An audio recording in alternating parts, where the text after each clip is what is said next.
Go ahead and call our meeting for September to order. Thanks everybody for being here.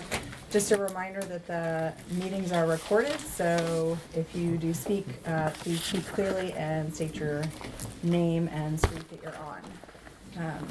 Before we get started with tonight's packed agenda, the council just thought we would ask you to join us in observing a brief moment of silence to reflect on and appreciate Richard's service to our community. He was a great chairman, lots of transitions in the village, including building codes and that sort of thing. He also was just a very good friend, and I will miss him. I think we will miss him tremendously.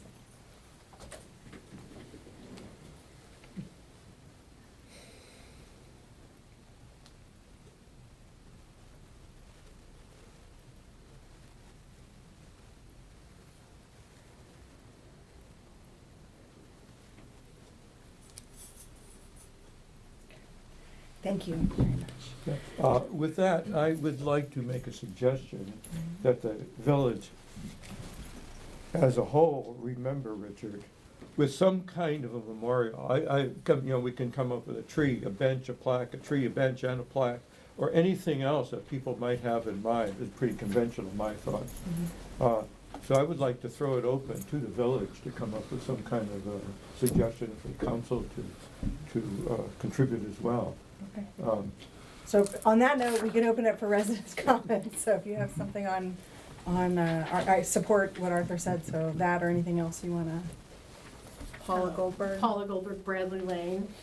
I've been talking with a few of our neighbors on Bradley Lane, and now that the community garden at the corner of Brookville and Cummings is a work in progress, and those of us who knew Richard knew how much he loved flowers. One idea that I would like to float to everybody is to rename this corner garden Richard's Garden. And possibly, if there isn't enough room to put some kind of a walkway there. I know that idea has been floated, and perhaps a bench or some other way to remember him. Thank you. Thank you. Thank you.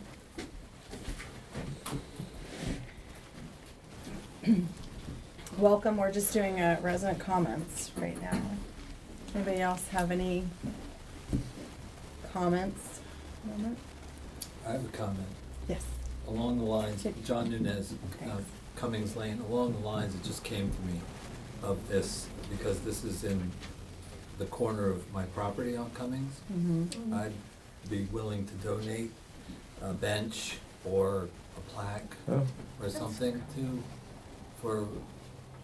to commemorate Richard's service. Thank you. So if that comes to pass and you want to use that area, then let me know. Okay, thank you.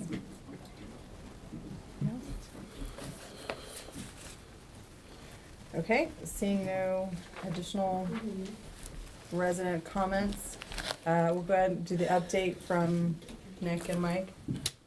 Both of you, one of you, however you want to. I'll go first, and Mike, if you have anything else to add. Mike wasn't here the other night, so he really. Mike wasn't, so like I should put him in a learn a lot tonight too. I should pretend and be like, Mike, you're talk about the meeting we had. So I think I recognize most, probably at least like 80 or 90% of you guys were at the Monday meeting.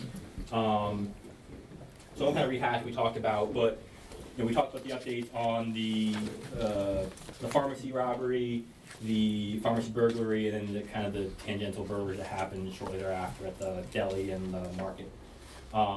And I think one of the things that I think, from Mike and I's point of view is, when you look at crime in the district, in the 2nd district as a whole, in the whole county, crime is still significantly lower here in our little enclave than, your enclave, I should say, than, other places in the county. Hello. Nice to see you. Nice to see you as well. It's been a long time. So, I think one thing that Commander Gagan said was, in a mile circle of here in the last year, there has, I think he said 96 theft from autos in the last year. That's pretty significant, but if you think about how many we've had in a lot smaller area of the village, a handful of those, I mean, 6, 8, 10 maybe in the last year. So, I think the community has done a really good job being, kind of listening to what we've said for the last, 5 years now of, hey, lock your cars, lock your cars, lock your cars. Like, and we stress it and we drive you guys crazy when you hear it, and I understand it. And I think it was helpful to have somebody else, like Commander Gagan, say, look, I say this at every community meeting I go to. We put it out on flyers, and we go to, even in Silver Spring and places in Germantown, it's the same kind of message. So I think it was helpful to have kind of what we've been talking about for the last 5 years, let's get repeated. As far as like the active investigation piece of it, there's only so much we can really share, and I've talked about this before, like, our main obligation is always gonna be as police officers and to maintain the integrity of the investigation. So as much as we'd love to kind of tell you some of the inside stuff we know, it's just not appropriate for us to do that. So, but I can assure you that, Commander Gagan, mentioned it well, is that we're taking it seriously. And I know from Mike and I's point of view, like, yeah, while crime here is lower here than I think, knock on. No, right, something, lemonade, lemonade, lemonade, plastic. Knock on wood, crime here is lower. Like, every time there's an incident in the village, whether it be like, James sending me an email being like, hey, there's a car, ruffled through last night, or, there was, somebody had a bike taken from their porch. Like, we do feel somewhat personal anger and a personal, holding accountability when everything happens. So, like, certainly not as much as somebody whose house that is or car that is, but we do have an interest in making sure these things don't happen. So, so while it's easy for us to say, hey, great job, we kept our crime, down here lower than it would be, it's still not zero, and we're not going to be happy until it is zero. So, I have some of the things that came out of that meeting, as far as pedestrian safety and the investigation. I had some conversations with some people I work with about a couple of those issues. Trying to come up with some resolutions. I think in the December meeting, I think with James, I'll come back for kind of give a little bit of an update on where we stand with all that stuff. And if you guys have any questions that have come up in the last 4 days, like, Mike, do you have anything to say before I take questions? No, I just want to, well, yes, again, Mike Pratt with the County Police. I want to compliment all of you, not as individuals, but as an entire community, because I know the last time I was here, maybe in May or June, I noticed a lot of, like I said, garage doors open, car doors open, those types of things. And just in the past 2 weeks, when I've really been saying, well, let me check in, let me see, everything has been a lot better. It might be because school's in and kids aren't out at night, but you guys are doing a heck of a job keeping your own community safe. And like Nick said, there's nothing worse than getting a call from the beat officer saying, your pharmacy just got robbed. I know you aren't working, but it like really ticks you off, especially knowing that it happened on a night when I would normally try to put in an hour or two of work down here or something like that. So, I don't need to reiterate, but Nick and I do take this community and our job here extremely personally. And that's based on what we do for you, but that's based on the relationship we have with all of you. You know as well as I that if you just hired some, overtime officers that live in Frederick and are here for 2 hours to make a paycheck, you wouldn't get that type of service. So I want to thank you for continuing with the dedication to us. And we certainly, want to rededicate ourselves to you guys in that fashion. So does anybody have any overall questions, concerns that we can? I just have a question. A lot of the break-ins seem to be happening at 3, 4 a.m. Mm-hmm. And are you guys doing that? I mean, that's a rough time to be on duty. Yeah, so Nick and I kind of have it worked out, sort of off the record. We vary our hours. It's on the record, so trust I me. mean, I never go, hey, Nick, I'm gonna work all of the nights and you, yeah. But it works out for us because my normal duties go until 1 a.m. Okay. And so a lot of the time I would probably say, if you put up my schedule for the past year now, 95% of my hours have been after 8 p.m. But of recently, exactly what you said, whenever I'll pull up trends in the village or in the town and I see that there are the 3 and 4 a.m. ones, I will adjust it and I'll work until 2:33, 3:30 a.m. depending on what's going on. And so I do my best to do that. Like you said, it's difficult. That's also something where I might hit up the 2nd District and put a little check on patrol in our little thing for the midnight officers to say. And that's also a good thing I want to bring up. When I'm out here, I think our dedication and your concerns to the 2nd District, whenever you voice those or whenever you bring those up, they're being answered because you might not see them, but I see midnight officers in their marked cruisers with their overheads on, driving through these neighborhoods a lot more, which is good because whenever we put in a request or whenever you voice your concerns, those are things you kind of might not see because obviously you weren't up then, but I do see that. So Commander Gagan and even Commander LaCour when he was there, I do see a much bigger dedication, a much bigger presence here. So, but yeah, that's something that I personally try to adjust hours and work. Again, we're only here for 5 hours. I thank you both so. for doing that, because that's Yeah. a rough shift to work. And mostly said, it's not really, usually speaking, Mike's usually here at nighttime. I work a normal day shift, so usually I'm here either on the weekend in the morning during the day. 'Cause part of our job too is not just mushrooms, be seen and not heard. I like being the one who walks around. People see me, I talk to them. I'm drinking a coffee on the bench, and at least once a month when I'm walking through, somebody will be like, "Hey, officer, what's the problem?" I'm like, "Oh, nothing. I'm just Saturday morning. I'm taking a stroll. It's all cool." And just knowing, having that little interaction, once a month isn't that big of a deal, but 12 of those in a year or 5 years, that's 60 contacts with people who didn't know that the village is paying for extra police services that now they do, and then hopefully 5 more years from now it's doubles that. So it's all about visibility and being around. So Thank you. and it keeps me in shape walking around. Good, thank you. So the only ask I have coming out of that is that he was gonna get back to us on some traffic counting and stuff, so if you guys Traffic counting. stay apprised, he said that he was gonna send the traffic folks over here to. Oh yeah, that part I think. I talked to him this week. He had mentioned it's their traffic sergeant. When I talked to him, on the phone. It was Monday, so Tuesday afternoon I talked to him on the phone for 20 minutes, and he said. So if he that was comes between now and December, then I think we'd welcome bringing you back a little sooner. Right. Okay. Cool. And I'm working on a couple follow-up things that came out of that as far as crossing guards. Yep. Okay, good, thank you. Okay, cool. All right, committee updates. Good night, y'all. Good night. Good to see you all. Thanks for having us. You guys wanna fight, tree, or elections? Who wants to- I'd be happy to do this. Does the engagement committee want to go first? 'Cause I'm gonna She's take- not here yet, we'll give her a Okay, couple well, minutes. let's go ahead and do this then. Wait, hold on. Thank you for putting time on the schedule. Oh, Keith, are you? He is here. So Sally's not coming? No, none of Oh, I'm them. sorry. They got kids to take care of. Okay. So they asked me. So you wanna fight too, to see who goes first? No, she's I'll always yield to her. Okay. Oh, me too. Marty's the best. All right, thank you. guys. Okay, so where should I stand that you can all see and hear me? That's, Wherever you that's like, good, right wherever there. you're comfortable. Okay. That's good. I'm gonna do this in a couple pieces here, because it's a little bit complicated. And the first piece, I think everybody knows, but I'll just go over it real quick, which is the basic procedure for filling a vacancy in section 408 of the charter, which says that the election committee will put out a public notice asking residents, if you're interested, give us a short statement of interest. From that, we compile a list of people who gave us a statement of interest, we give the list to the council, and from that list, the council then elects, by majority vote, simple majority vote, somebody to fill the vacancy. Any questions about the basic procedure? Okay. That was on the listserv too. I responded to Frank yesterday, I think it was, and just explained it. It's very straightforward. Now, here's where it gets complicated. I'm gonna ask people, to jot down your questions. Let me kind of walk through this, and then we'll do questions at the end. Because of the timing of Richard's death, and God bless, I wish he'd lived 100 years more. If he had lived 1 year more, we wouldn't have this next discussion at all, because his seat would be up anyway in 2021, and there'd be no problem. But because he's gone now, and forgive me if I get a little misty here, I really miss him, we have a situation where in the coming May, the next election is May 2020, next May, we would have 4 seats open. The 3 regular incumbents whose terms are up in May, plus the person under the current legislation, current charter language, who would have to stand for election, whose seat be back up, who filled the vacancy.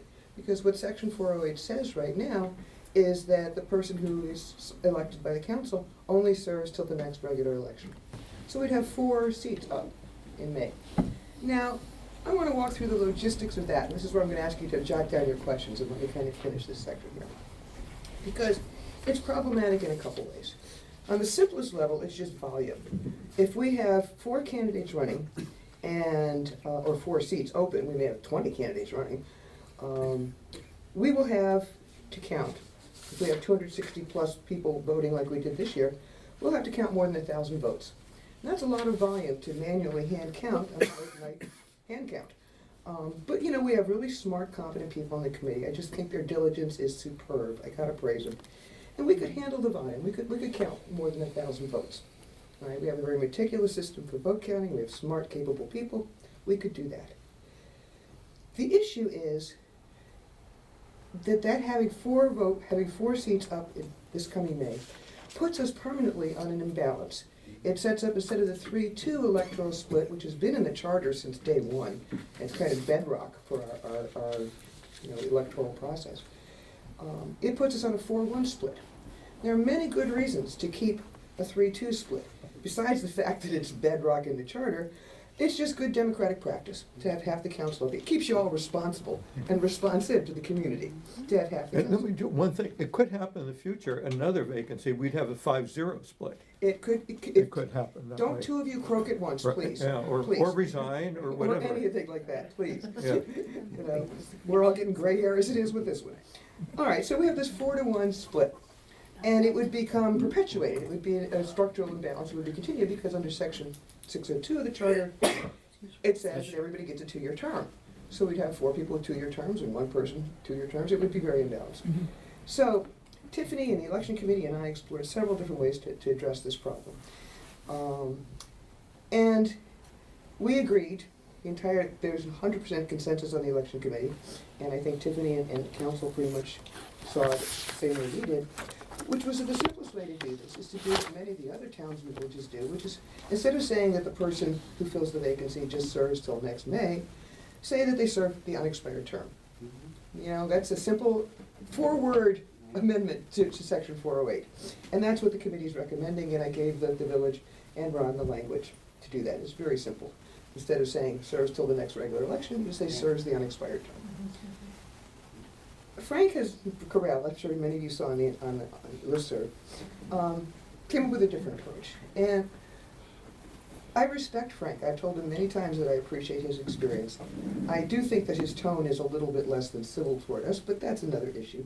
I want to deal with just the substance of what he said. He recommends that we have a 1-year term, that, you know, all four seats be up in May, and that somebody runs for a 1-year term and 3 people run for the 2-year terms.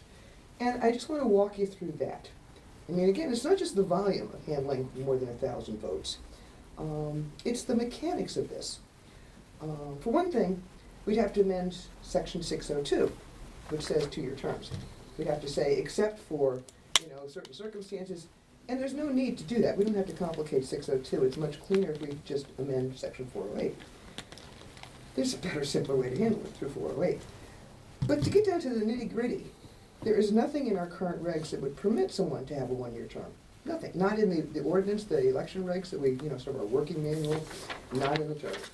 So we'd have to start by writing some new election committee regs to say how people would do a 1-year term. Would we have 2 sets of candidates with some people running for the 3 2-year terms and other people running for the 1-year term? And this gets real complicated real fast, which is why I'm asking for your patience. Hold your questions.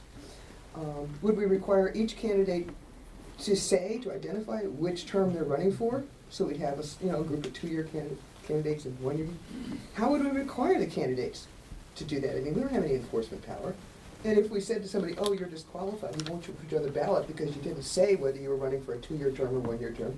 I mean, quite a ruckus would break loose if we disqualified someone. We want candidates to run. How would we enforce it? Would we disqualify, exclude somebody from the ballot if they didn't say it was 1 year or 2 years? It would be a mess. But it gets even messier when you look at what it takes to administer an election, which is where we're down in the weeds. So again, bear with me. Feasibility matters. Even if all the candidates were running for 2-year terms, we still have, 1,000 plus votes to count. If you add another layer of complexity on top of that, with some candidates running for 2-year slots and some candidates running for a 1-year slot, it gets really problematic really fast. We have smart people, we have good systems, but that's a lot to ask. It would not only impose a very difficult, time-consuming burden on, just a workload burden on the election committee, but the complexity would really multiply the likelihood of mistakes. We take pride in being squeaky accurate. And, that's hard to do. If you've got 2 sets of candidates running for 2 sets of terms, accuracy matters, and this would jeopardize that. A 1-year term just doesn't work mechanically. It also complicates the ballot. You'd have a ballot, picture a ballot with, last year we had a ballot with 3 names for 2 seats. Simple ballot. And at the top it said vote for 2 people, duh. And we still had 6 residents who couldn't manage to follow those instructions. All right? So a complicated ballot, I will tell you just from electoral practice, anywhere, not just here. The more complicated the ballot, the more screw-ups you get, the more people mess it up, and the more problems you have doing an accurate count. It's not fair to people to give them a really complicated ballot, especially if it's not necessary to do that. Oh. So we'd have to have a ballot that had 2-year candidates and write-in spaces, and the people running for the 1-year slot, write-in spaces. All right, so the ballot would be confusing. We'd lose some people there. And suppose somebody is running for 1 year, Susie Smith is running for 1 year, but somebody writes her in for a 2-year slot. What the heck do we do with that? All right, she's not eligible technically for that. We'd have to rewrite the regs. I mean, it is complicated. I'm not saying it's impossible, only that it would be really an unreasonable burden on the election committee to ask us to do that. Second issue, or actually third issue. First, we'd have to amend the ordinances, and that would be complicated. Second, we'd have to administer this, and that would be very complicated. And last but not least, there's no precedent, to my knowledge. You know, I don't go back to 100 years, but I've been in Martin's Edition 35 years. I don't know of any precedent for having anyone run for a 1-year term here. And precedent does matter in election law. Now, the 1-year mechanism, I mean, it's tempting to say, oh, the person can just run for 1 year at the end of it. But it doesn't actually work. The mechanics are just too complicated and too difficult. And again, there's no regulations that would permit it. We'd have to change the charter and the regulations to do a 1-year term in any context. Then you look at the proposal that the election committee has come up with, which is far simpler. There is plenty of precedent for simply having the vacancy filled with somebody who serves till the end of the unexpired term. And Ron checked the town of Chevy Chase. They do exactly that. And Ron, I think you probably know better than I, but I understand several other jurisdictions do it. It's a very normal process to fill the vacancy for the unexpired term, not just till the next election. Exactly, particularly for the purpose of maintaining the staggering. That's right. The key issue here structurally is that 3-2 electoral split, with 3 seats and 2 seats being run. And so the very simplest way to do that is to not change the 2-year terms in 602. Leave 602 alone. Don't complicate it. Don't write any new election regs. Don't add any additional complexity or workload for the election committee by making us deal with 1,000+ votes that are split into categories of 1-seaters and 2-seaters, or 1-termers and 2-termers. Just amend the charter in 408 to say that the person serves the unexpired term. So that is the proposal. The election committee is unanimous on this, and we thank the council for considering it. One final piece, and then we'll open up for questions. In terms of just procedures, the election committee has a draft vacancy notice ready to go. Obviously, we're holding it until the council tells us to go ahead. But we can't really issue the solicitation until we know whether we're soliciting somebody to serve till next May or to serve the unexpired term. So we do need the council to take expeditious action on the 408 charter change, those 4 words, serve for the unexpired term, so that we can issue that. Because, Frank's point on the listserv about wanting to move ahead with this, I thought it felt to me kind of callous, but that was an emotional response. Technically he's right. We should fill this as soon as possible. And if we need to change that 408 wording, the council is hereby proposing the charter change to 408 to do that, and would like the council to move on it as quickly as you could. Okay, now, thank you all for your respect and patience in letting me get through that. Are there any questions? Thoughts, comments? Let me say, I had thought I had a 4-word alternative to have to accomplish Frank's objective, and then I was advised by election committee members that I didn't understand the problem, and went back and saw, in fact, that I did not understand the problem. Not even considering the procedural issues that Marty mentions, it would be a challenge to come up with identifying candidates, a 1-year candidate, 2-year candidates, and I thought it would be a very simple thing, but on further thought, I said, no, this is much more complicated than I thought it was, and withdrew my suggestion in favor of the election committees, which, as Marty says, has one of the greatest advantages of utter simplicity. Mm-hmm.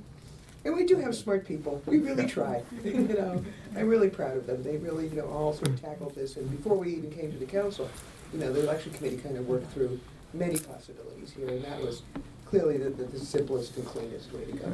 Thank you for Thank you. that. We appreciate everything that you guys did, knowing that it took a little bit for folks to have Yeah. a moment to grieve and then to begin. the It was process. hard. So It still thank is you. hard. Thank I think it's hard for all of us, you know, you guys especially. Okay. So thank you. Thank you. Thank you. Any questions from the Any other residents? questions or No. comments on that?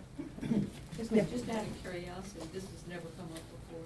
No, the last time we had a vacancy was back in 2015, right after Frank and Katja were elected and the council composition changed. And Bill Leibowitz was one of the holdovers of the three vote, you know, there's sort of a three-person group and a two-person group on the voting. And he was part of the previous three-person group. And he resigned in the summer of 2015. I was on the committee then, I was just a baby, I just started. But, and that was not a problem, because he was part of the three-person group. Having his seat be open the next election worked just fine. It just flipped the 2-3 split, right? I'm just curious. Yeah, no, we went through this one before, but, and again, if Frank were still with us for another year, if it was this time next year, we wouldn't have a problem. But because we have the vacancy now, and we have 3 seats up from the incumbents in May, the vacancy would make 4, and that's why it's a problem. So, no, to my knowledge, it hasn't come up before. If it had, the election committee would have written a rule for it. We'd have had a plan for that. And as I said before, it is possible to have a 5-0 split, Mhm. had there been another vacancy at a certain time. And that would have been completely unbalanced, so, good thing we can address this now. It makes sense. Other questions? Sensible. Thoughts? Again, I want to praise the election committee. We got some really smart people on there, and I really appreciate them. And I appreciate you. Okay. Thank you. Thank you. Thank you. Thank you, Marty. So I'll draft a charter Yeah, and now resolution. with the process of going through this is gonna take a while. Ken? As fast as possible. Yes. Right, but- I'll have it ready for your adoption at the next meeting. And then, It's then subject to a referendum by Right. residents and effective 50 days after adoption Right. if it's not overturned by a referendum. special can we action. go ahead with getting suggestions for candidates in the meantime? Yes, So, We don't have to wait until the No. charter is actually changed. you don't. As long as the council has made its decision clear. yes, The election committee can put out a notice yes. that says we're recruiting people to please step up and volunteer their names for the list. Good, go. Through 21. So You're- we're accepting the committee's unanimous Right. recommendation for a change and instructing Ron to draft the appropriate charter amendment. But in the meantime, You You guys go. start. Thank you. Yes. We needed that, we appreciate it, and we will. Thank you. thank you. Ron, you good on that? Yes. Okay, so back to trees or community engagement? Keith Allen. You didn't even let me give the weather forecast. Oh, please do not. Keeping with I Richard's wore tradition. a jacket I was tonight. Very observing briefly, another one. we're in a drought. Enjoy this cool weather. It's not gonna last. The first, Beautiful day. the first day of autumn is Monday. It's gonna feel like the first day of summer. But no rain in sight, going right into October. This should be the driest period we've had since 2007. After the wettest. That's right. That's exactly right. The last couple of years, especially last fall. Okay, and thank you for fixing this for me here, James. We met, I'm the spokesperson, Keith Allen, for the engagement committee. We met on September 4th here in the village office. In attendance was myself, Christy Tampio, Sally Van Tassel, Barbara Sack-Singer, our village manager, James, and there was one member unable to join, Catherine Hempel. The committee members took an oath of office. The committee affirmed desire to continue Richard's vision and reviewed new mission statement clarifying its role in the community. The committee will share notes and a brief report at the village council meetings, which is the official duty. All right, the first thing we talked about was the movie night feedback. It was a largely positive feedback. The estimated head count was 130. which was double last year's attendance. That's great. There were some complaints of a late start, but general sentiment, that time to socialize with neighbors was a good thing. Next year, to advertise to come early and picnic prior to the movie. Quote, an initial gathering time and then a movie start time. Some trash left on the basketball court, but unrelated to the moviegoers. Bonnie Baugh, if anybody knows her, she was the assistant village manager here for many years and did a great job here. She cleaned up the trash while on a dog walk the next morning. So next year, it was really nice of her to do that. Next year, provide a quick reminder by a megaphone at the end of the movie to pick up any trash. We should keep a supply of flashlights for Halloween and movie night in the future. A park permit costs more than last year due to permission required from Actors Guild, not required last year. So there was a licensing issue with last year's movie to consider getting ahead of for next year. For instance, decide on a movie as soon as possible to avoid higher charges. And a video of interviews will be sent to James shortly. Now, the Halloween planning. Based on a survey, this has gone back and forth between Sunday before or evening of Halloween. This year, we plan to host the event on Halloween, the last day of October, which is a Thursday. A food truck, pizza ready-made at the cul-de-sac, beverages, a DJ, parade before kids go off trick-or-treating. Last year's time of 5:30 to 7 p.m. worked well. We plan to offer food until 7 o'clock. We're gonna have the kids parade around the park instead of down the street so everyone can see costumes. This worked well last year. The estimated attendance based on years past is 300.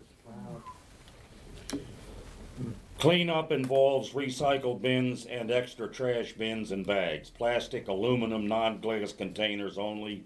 Non-glass for beverages and coolers. This parade goes all the way back to 1968. The only year it didn't happen was 1993 due to heavy rain. And the next steps. Committee to save the date in the next week or so. James will report back on contents of box in external storage unit, noisemakers, etc. That's up in Kensington. And James will also distribute vendor information over email for committee to discuss. Okay, the next item was the street captain liaison with Barbara the chair. Most streets have captains confirmed. Committee updated list of captains for each street. The role is to be eyes and ears on the street, distributing welcome bags and flyers. Occasional meeting with the street captain cohort is an option if needed. And Barbara was asked to coordinate with James on street captain activities. Now, the 2020 events calendar, and we're almost through here with this. The 2019 Spring Fling was perceived as controversial due to timing proximity to village elections, even though the date was completely unintentionally close to the election cycle. The committee reaffirmed the need and demand for an adults-only event. The possible date for that, Saturday, February 1st, for an indoor evening event in a neighbor's home. The next steps, Christie to ask council for recommendations of a potential host, Sally to serve as ambassador champion of the benefits of hosting to prospective hosts. Other 2020 dates to consider, the 4th of July, June 28th, which is on a Sunday. That picnic dates back to 1981, but more recently, in 2006, which was Bonnie Ball's last time for that party that, you know, she organized. That became then the July 4th celebration. And it really used to be done in May. That was the first time that it was ever done in July. But we want to rename it the Summer Celebration. On September 6th, which is a Sunday, we're going to do the movie night next year. Labor Day is late next year.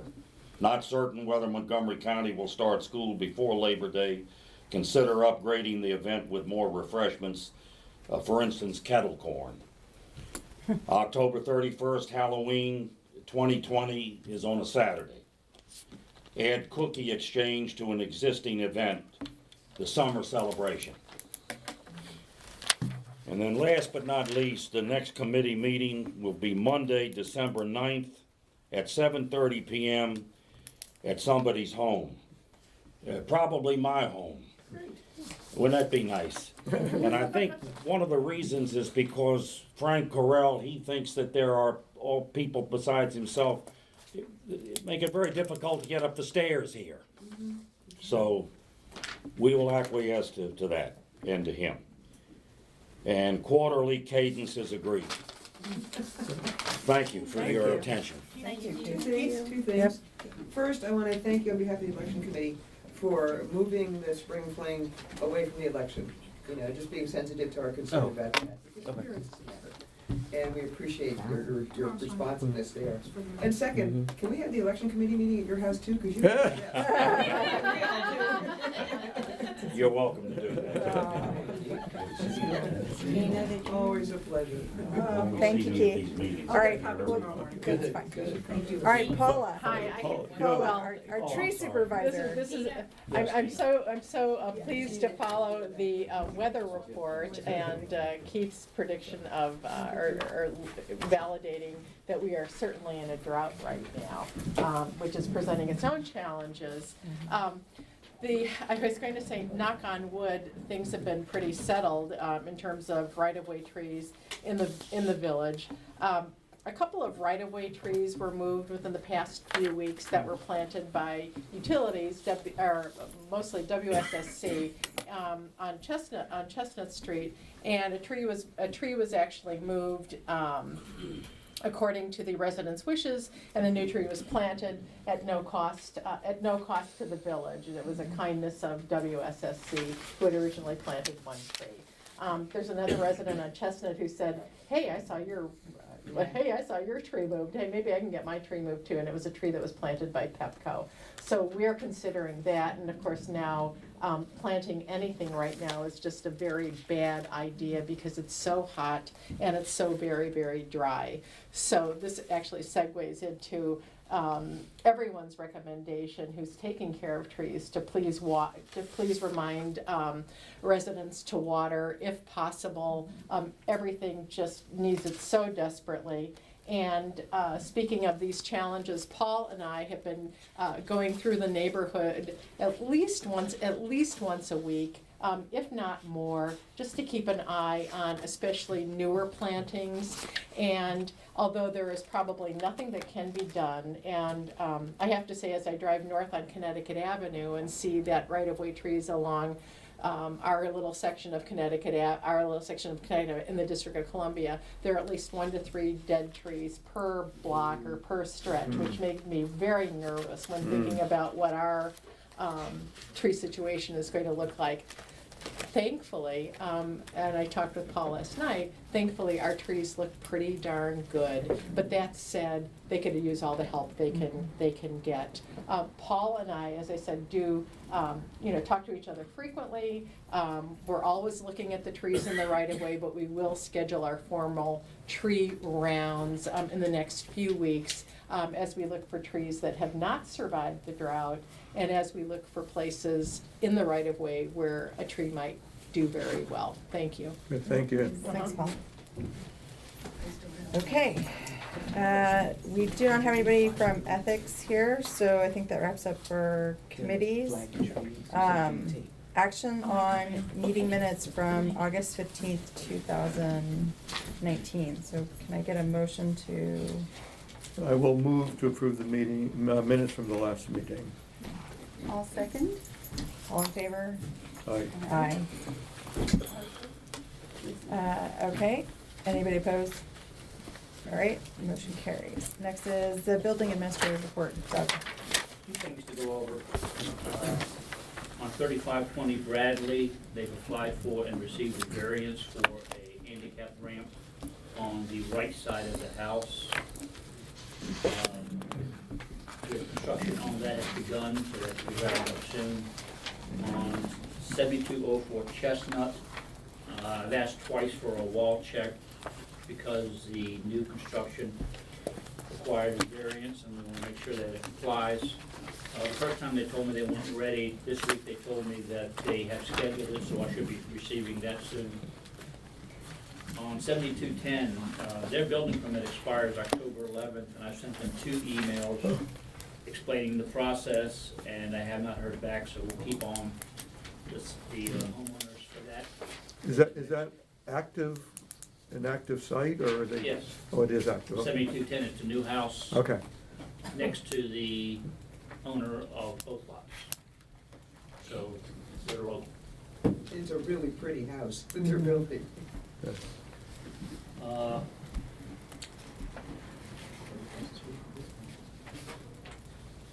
On 3808 Shepherd, the new house has completed construction. It's been sold to a new owner. They were installing a deck at the rear of the house, but when the new owner moved in, they decided they wanted to do something different, so the deck construction has been stopped. I met with the new owner, and they're gonna be applying for a permit to the county and the village to change the deck, so that should be coming in soon. We're still holding the performance bond from the original applicant, which will be replaced with a bond from the new applicant when that comes in. So that's still going on. We've been talking a while about the ponding water at Brookville and Quincy. I had a meeting with the state this week, and they've sent a crew out to look at it. They're not sure what they're gonna do yet, but it was improved when A.D. Veers came out and milled and repaved Quincy at the intersection, but it's still ponding water. So the state said they would come out and see what they can do about it, because technically, on a state road, they own to the back of the fillet as it goes around the curve. So everything from the fillet towards Brookville is theirs, which is where the water's ponding. So they told me in an email yesterday that they scheduled a crew, and I've got 2 people's names now who are in the field who are working on it, so I'll keep on top of that. Okay, just as you're doing that, we're also talking about planting there, and we want to make sure that we sequence all of that well. So just keep James in the loop as to what you're hearing from the state as much Yes. as possible. Yes. So Brookville and Bradley? Quincy. Quincy. Quincy and Brookville. The last item is Mr. Nunez is sitting right here, has asked permission to build a fence along Cummings in front of his property inside the village right-of-way, which, if you all approve, would require a right-of-way license agreement between Mr. Nunez and the village. So I hand out these out. Pass them on. Yes, sir.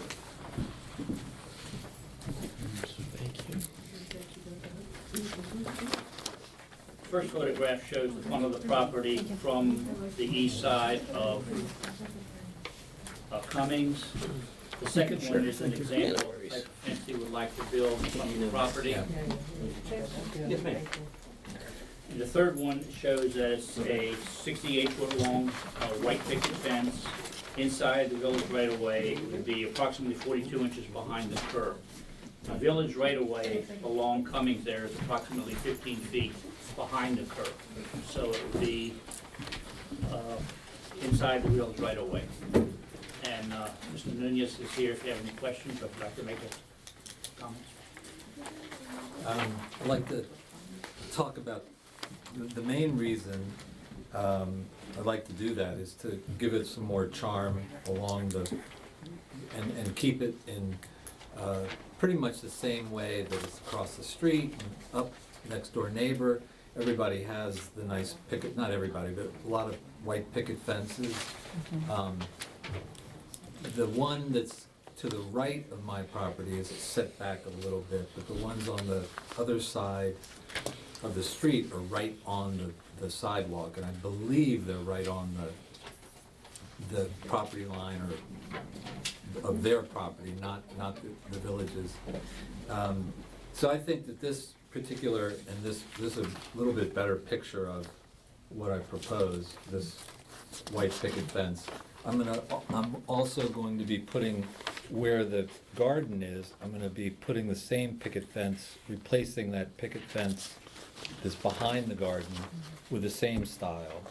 And then I wanna just sort of carry that all the way across to the next apron, which I'll be putting on the right side of the house. So there's already an apron on the left, and then we'll put it to connect the two aprons. And I think it's gonna add a lot of charm. I think it's gonna look pretty. We would put into the contract for whoever buys the house that it's their responsibility to maintain it. And hopefully you all can see your way clear to approve it. So Ron, we have other fences that are in the right of way in the village. Standard process is, If the village approves it, I would draft a public right-of-way agreement. We have a standard form, and I believe we charge $100 application fee, and I'll record that in land records, and the agreement states that because it's in the right-of-way, if it ever has to be removed for a public reason, or just at the discretion of the council, it has to be removed at the expense of the owner. You know, we don't know, for example, if the road would ever have to be widened or the sidewalk moved, etc. And do you know whether there's any utilities that run underneath that area there, right under there? There's not underneath. Underneath no. that particular Well, portion? well, actually, yes, there is the gas. Oh, line coming in from the comes road from into the house? Cummings into the house. Okay, And also water right. will be coming into that side. But nothing along the fence line? No, Okay, because sometimes there are yeah. things that run along the curb along the sidewalk. And we would need to attach to the agreement a site plan. So there is a site plan in this package, but I'm not sure I followed the discussion precisely. If any other segment of the fence is to be in the right of way, it would need to be shown here.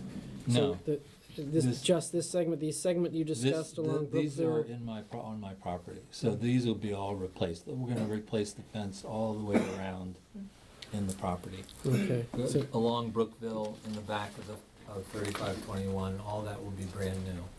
so does this say 68 inches? 68 feet. 68 from there, feet, from that gotcha. apron to that apron. Okay, Mhm. all right. 42 inches high, white picket. Can I also Yes. add that the license would continue with the property from owner to owner? so my thought is we follow our process that's in place right now, and anything else that needs to be submitted with the $100 fee, and then we go from there. So this says 42 inches behind existing curb, but what is the actual distance between the fence and the curb proposed? It's going to be 42 inches from the inside of the curb, and 51 inches from the street side of the curb. The inside meaning the face?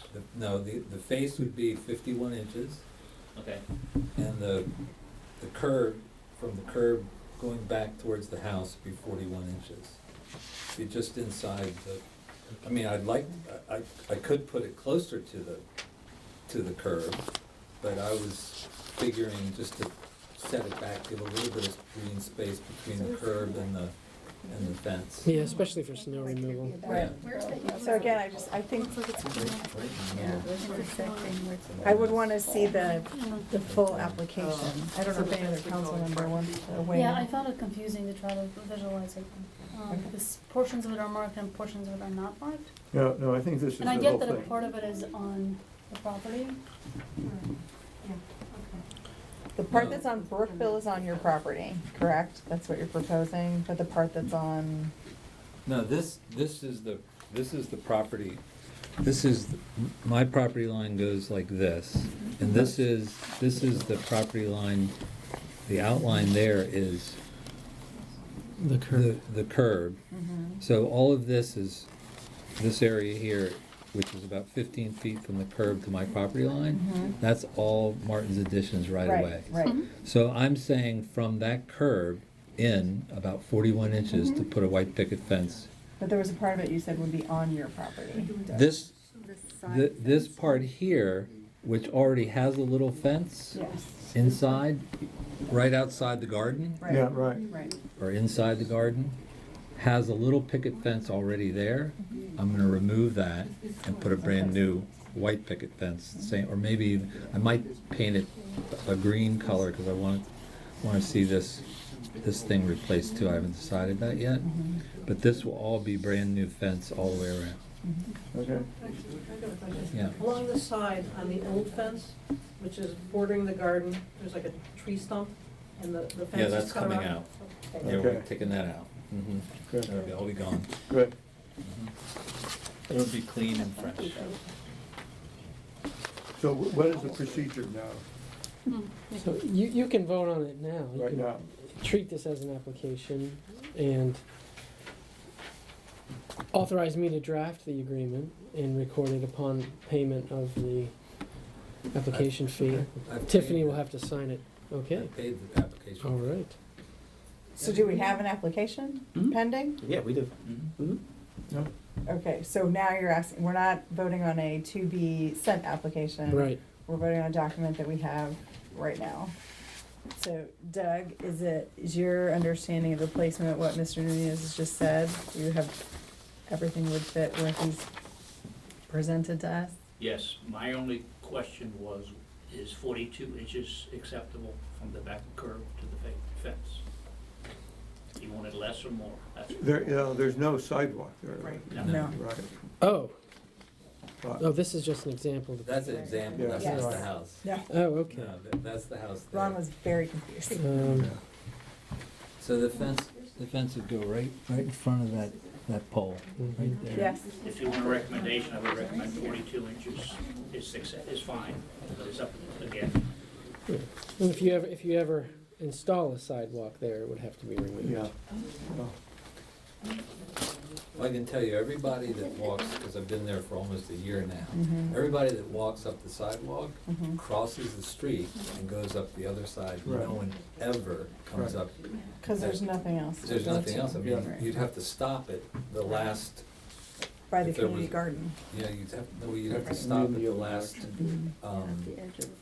apron on the right side of my property and then cross over again. I think it's safer if they crossed over where they do now. Yeah. Okay. So if we have an application pending and your recommendation is consistent with what we've got going on other places, I'm prepared to vote. Does anybody have any objections to that? No. Okay, so, can I get a motion to approve the application for, A 68-foot fence that is 42 inches behind the curb. And 42 inches in height. And 42 inches in height, thank you. I motion to approve it. second? I will second that. All in favor? Aye. Right. Thanks. Okay, Did you Thank say? Proceed. okay. Doug, anything else on the administrator's That's all I report? have. Thank Okay. you. Don't go away yet, because we're about to talk about accessory dwelling units, and I wanna make sure that if there are any questions on that front, you can answer those. Okay? Okay, Ron, you ready? Yes, I'm ready. Okay, accessory dwelling units. You want me to introduce it? You can, or Susan, I know Oh. Susan. Okay. Sure, I guess, but you can supplement All as right. necessary. So in July of this year, Montgomery County agreed to allow accessory dwelling units, or ADUs, which are essentially detached rental buildings appurtenant to an existing house. And in order to, well, as an incorporated municipality, VMA can modify the zoning regulations or can add further conditions to preserve character among other considerations. The suggested, in concert with Doug Lohmeyer and Ron's legal counsel, some standards were suggested, which essentially would require that the front, rear, and side setbacks are the same as that of the main house. Is that right? And I think those are really the main changes. Is that right? That's Well, right, and it would, well, al- there's two others. Oh, well, parking. Yeah, okay, parking We would have and- to have, we would require 2 new dedicated on-site parking spaces And for the accessory dwelling unit. And it may not be constructed within a non-conforming structure. And would we treat any improvements to the accessory dwelling unit as, would it be under the same permit, or would we require a separate permit if it were to be improved in the future? So if it's deemed that there's 2 units on the property, are we treating it as one or multiple units? So that was actually leads to a question I had on page 4, Ron. Mhm. So the edits here, provided however, the permit shall be required in connection with the accessory dwelling unit as described above, including but not limited to activities occurring entirely within the interior of a building. So we could have a current conforming building that then we would now be imposing VMA permit requirements on for work that would be done on the interior. Is that? That's correct. Because this draft includes provisions that require, for example, that parking spaces be provided if an accessory dwelling unit is added to a lot. You need a permitting mechanism to trigger that requirement. And under the current code, you don't regulate interior renovations. So if someone is renovating their house, let's say, and adding a rental apartment in their basement, you wouldn't require a permit currently. And this amendment would require a permit for that internal renovation so that you would have a mechanism to then impose the see. parking requirements. What would Okay. we be, I mean, I have a question. What would we be issuing a permit for? We don't currently regulate electricity, water, structure. Right, the permit would be for the actual renovation, but you would not be conducting electrical, plumbing, and inspections and the like. But you would, under this proposal, require the applicant to provide you with proof that they've obtained a county permit for the same work and that they have a landlord license from the county, because there is a specific process that one must go through to get a landlord license for an accessory dwelling unit. I have a problem with both of those items, the parking and the permit required for interior changes. And it's based on a kind of a discriminatory treatment of people within a house. Suppose you've heard this before, is it? No, suppose you have somebody buys a house, an individual, he moves in. Right. He then, or she, they get married and they have a car. They now have 2 cars in the house. They have some kids, they get their licenses, they now have 3 cars. Martin's Addition never enters into any of that. The 3rd kid comes and they put in a toilet or a new bathroom, and nobody we don't get involved in that. Mhm. Then the kids move out and they want to put their mother-in-law in, and they want to create an accessory dwelling unit. And all of a sudden, we get involved. And now they have to have 2 parking spaces and we have to license them. It seems to me that there is this discriminant treatment of different kinds of people having the same impact on the community. And I don't see a reason for it. So to me, I would get rid of the parking and the clause about the not changing the interior space, and keep the others, which makes sense, that you don't want to have a former garage shed or a garage that's non-conforming and right next to somebody suddenly become an apartment or housing people next to them. That kind of makes sense. But I think the other parts have discriminant treatment of individuals based purely on the fact that it becomes a new dwelling. But isn't that due to increased congestion? Is it? And If you I think it have is. 1, 2, 3, 4, 5 people in the house, that's increased congestion. We don't treat that at all. If they all moved away and you put your mother-in-law in, I mean, it's not increased congestion. But I think the point here is that it's not about the mother-in-law, it's about renting a portion of your property and actually having several family units live on that property and having the impact of that, which those multiple families are also now having children who also have cars, and that's exponentially the impact to the village is expanded exponentially. I don't see I don't see the difference between that and natural increase within a household. Okay, well, It's more people I disagree with you then, but having the certainly same see the kind of distinction. impact. People, cars, residents, and we treat one differently from the other. And the other thing is, I don't see a problem with increased congestion. Okay. You don't anticipate increased congestion, you mean? No, If we have well, it, I there don't would be a problem anticipate with it, it. but I don't see it as an issue. Okay. I've lived in places that have dense populations, and they're great places to live.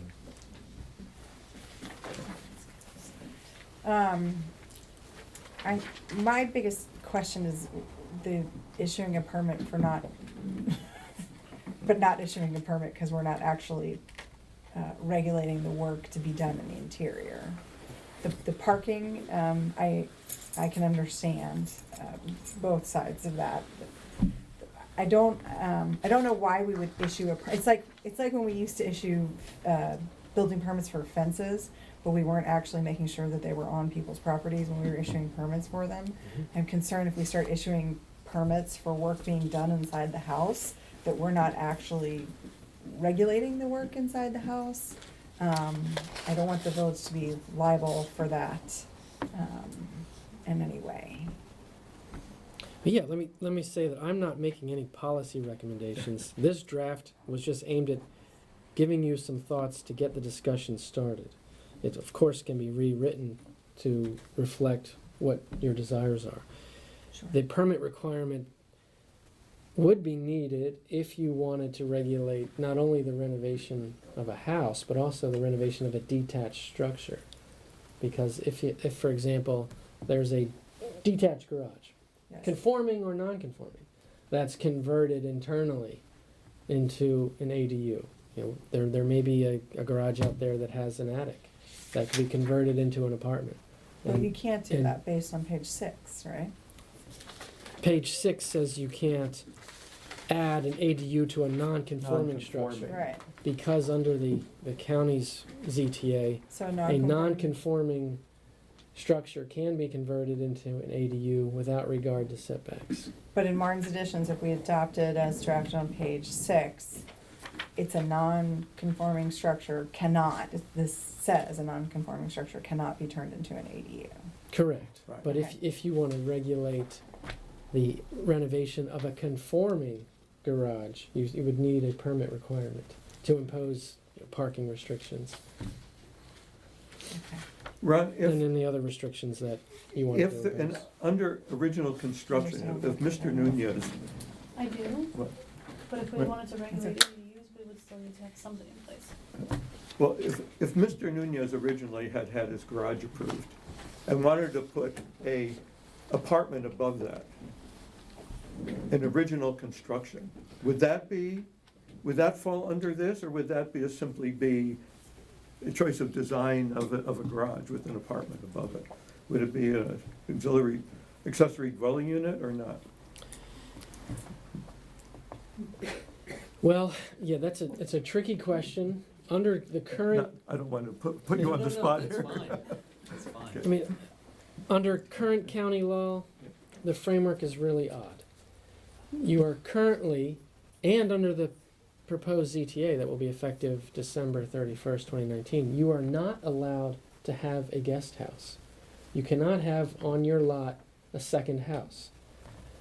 However, under this ZTA, although you will still not be allowed to have a second house that's used by transient visitors, including guests, you will be allowed to have a second house if it's rented. And so, I think, hopefully, if the county were presented with plans showing here's a garage with an apartment above it, the county would say that's an ADU, and you can't build that without approval and a landlord's license. And it's the same thing if you were building a new house with what falls under the definition of an ADU, would the same thing happen? Would it trigger the same thing? This is an ADU in this new house. It has a separate kitchen, it has a separate entrance. Well, yeah, I don't know. I haven't thought about that issue. I think that, frankly, the county legislation was adopted rather quickly without a lot of actual land use and planning. And I think there are opportunities for loopholes. I mean, certainly, what if the builder were to say, I'm not going to rent it out. This is for me to go sleep there Right. when my wife starts snoring. Right. Our mother-in-law is going to move in Right, there. right. Yeah. So, and an ADU doesn't have to be rented. It could be a mother-in-law suite. Well, Is that right? Well, see, basically, the purpose of the ADU is not to regulate family members; it's to regulate renters. Yes. It's basically, according to the county, to allow second dwellings for those in need of affordable housing. That's a primary purpose. Now, Hans Riemer in his press release also said it would be good for family-in-laws, which, and adult children.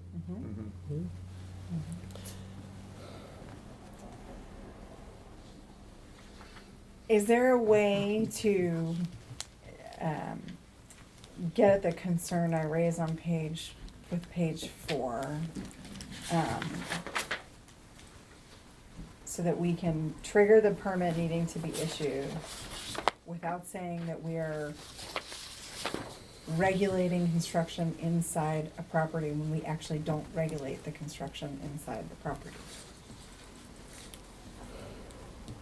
Well, what would the permit be for then? I guess we have to have a reason for requiring the permit, and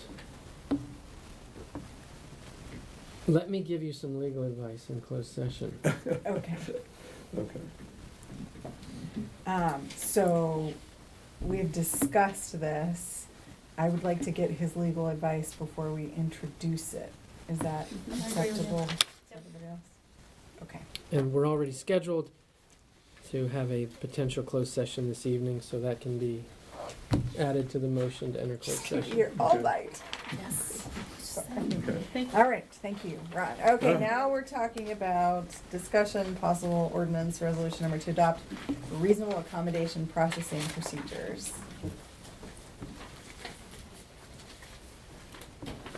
Susan or Okay, Ron, who you take your pick? So it's essentially a resolution to make reasonable accommodation adjustments, essentially, variances for properties. And somewhat streamlines the process, the variance process, instead of requiring a hearing. Adjacent landowners are given 20 days notice. And if there are no objections, the reasonable accommodation is granted. So I think that, Ron has explained this as, right now, if you have someone who qualifies for reasonable accommodation under the Americans with Disabilities Act, but their accommodation will require a variance, we compel them to go through the full variance process. This would allow that reasonable accommodation, potentially allow the reasonable accommodation to be addressed without going through the full variance process. Neighbors would still get 20 days notice. If there was an objection, we would go through the full variance process. But if there wasn't an objection, I'll make it for a ramp, that would be for only that individual's use, then we would allow it to go through an administrative process where the manager and the chairperson of the council would be able to sign off on the ADA, I don't know, right, Reasonable accommodation. accommodation, yeah. Reasonable Yeah. accommodation. The Yeah. only thing I have here are just comments on the cover policy.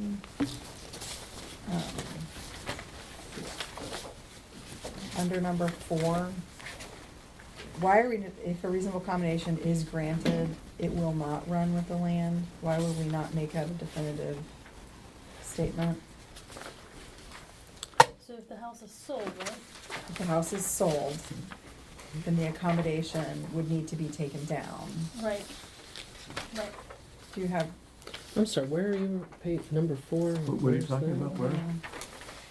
This was the kind of the cover thing you gave us. And if you say that that's just your notes to us, then you don't have to worry about the edits. Because it's separate from the ordinance itself that we're drafting.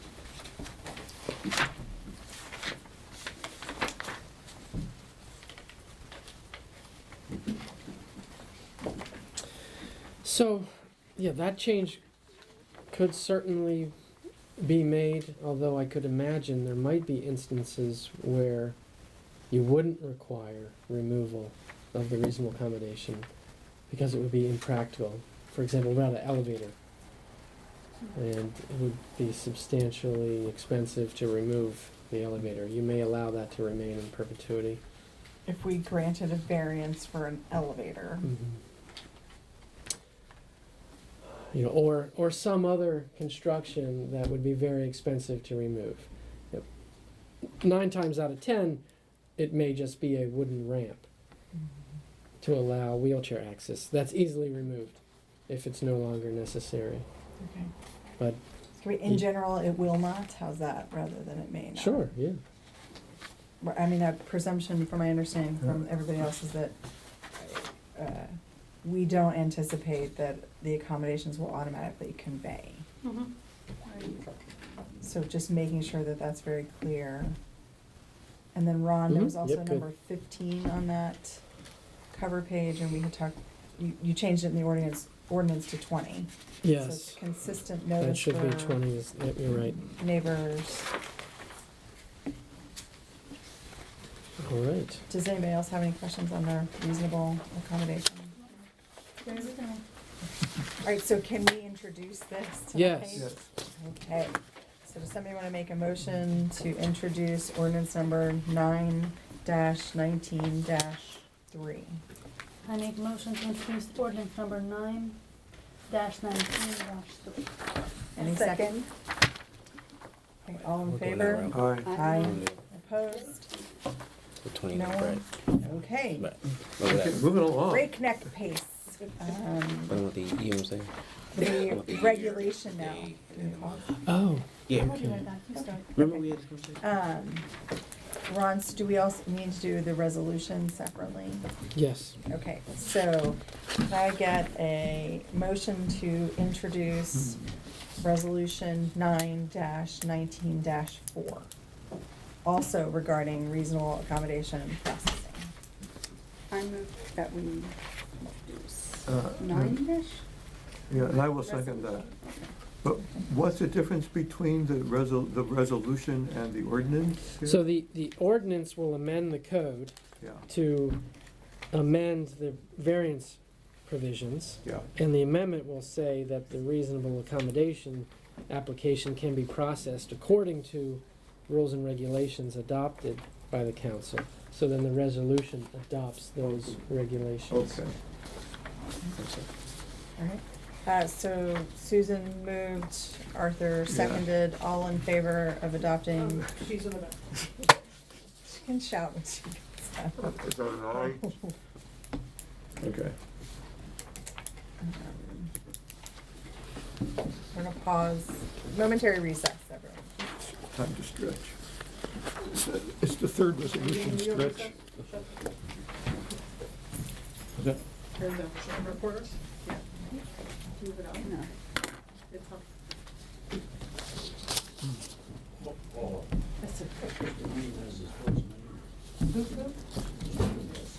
John. Yes, yes. I think this is the most ordinances we've ever, except when we were We're catching up a redoing. little bit. Catching up, yeah. We did a review. Yeah, when we did the So- review. Now we're all back.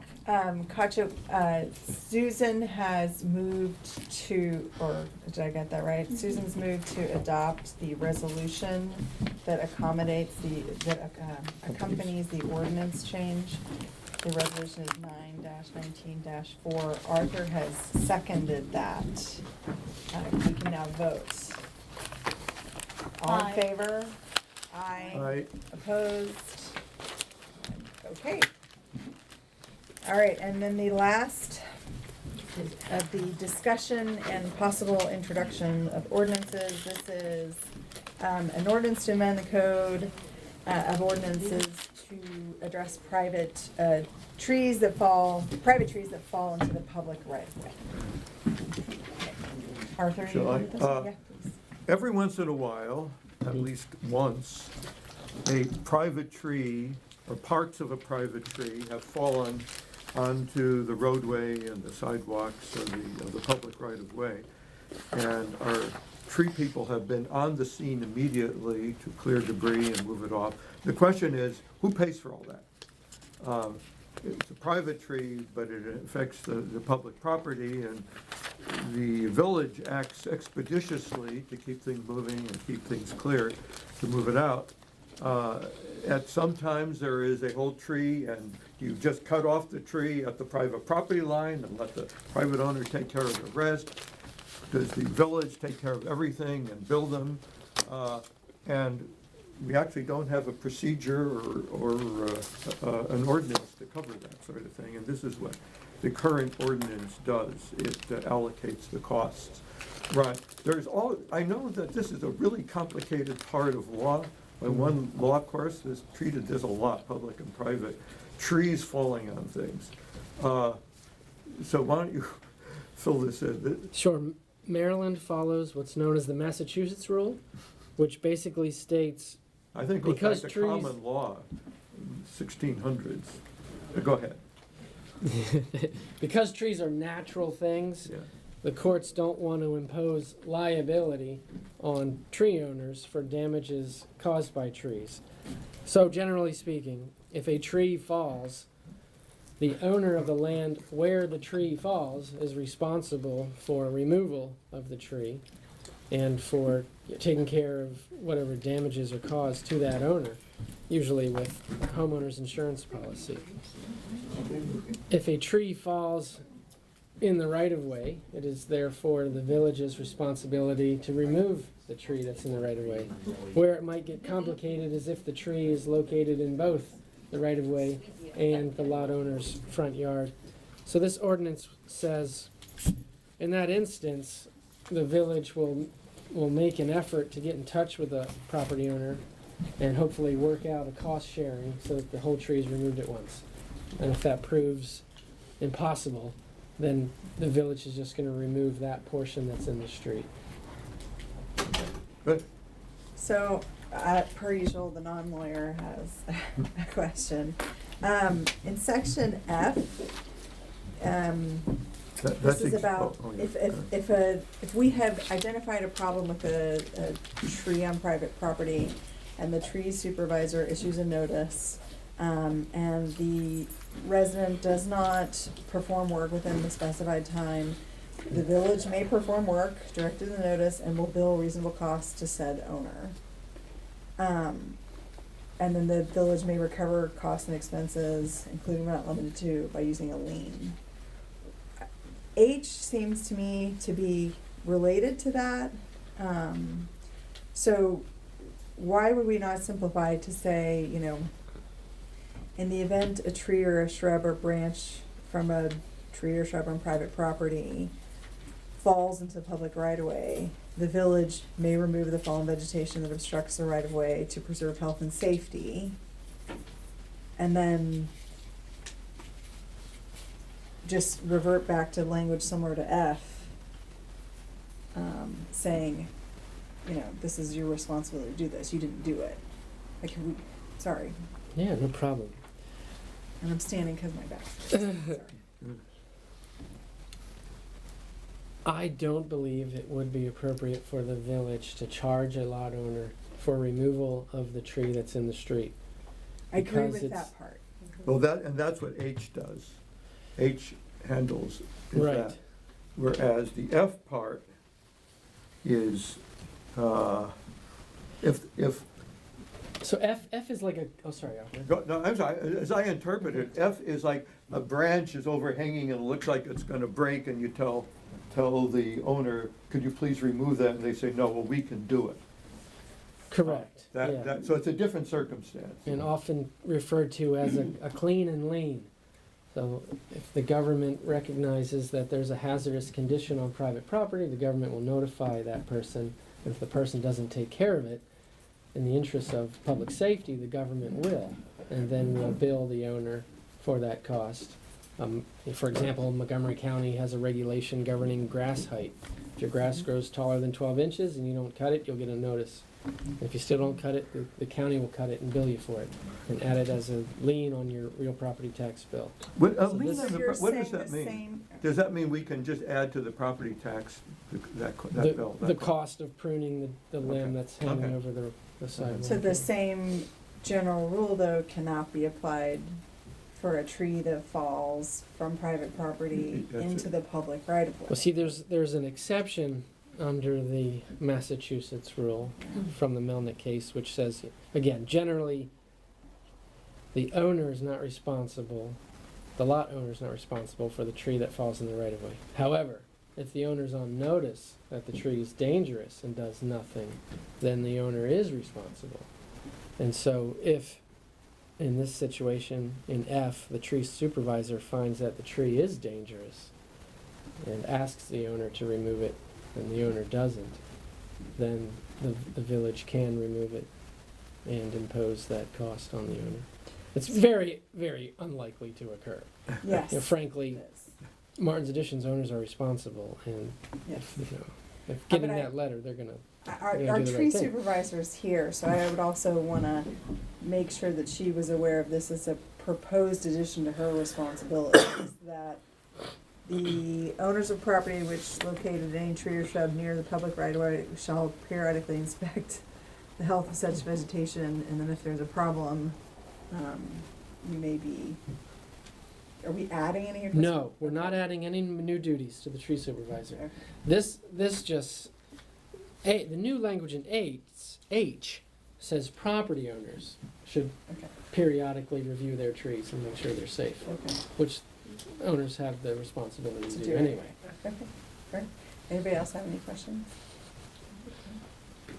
So we're ready to introduce? Let's introduce, Arthur, go for it. I will introduce a ordinance, what's the number, 9-19-2, to amend the code to regulate the inspection of private trees and removal of private trees that fall into the public right-of-way.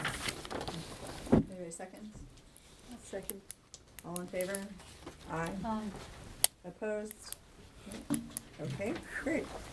Now we are voting on the traffic order. We discussed their last meeting, or the meeting before, I'm getting confused, when Dennis King was here. This is the parking, no parking at Summit and Thornapple, basically in the intersection, so that cars and large vehicles can more easily maneuver around that area. So this is traffic order number 2019-01. Anybody wanna? May I? Yes. We need to change the person.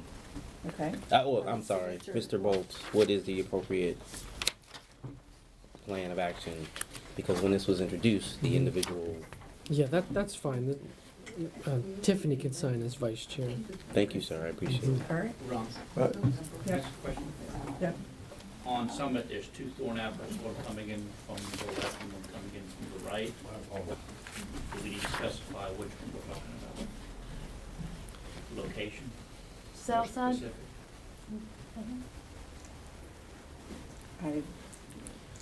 I remember seeing a picture, but I don't think we put pictures in our code. No, we didn't. You have a copy of the traffic order? The what? Do you have a copy of this resolution? Right, yeah, I do. So you see the description Yes. here. Do you recommend any language to edit that? Parking northbound on Summit Avenue.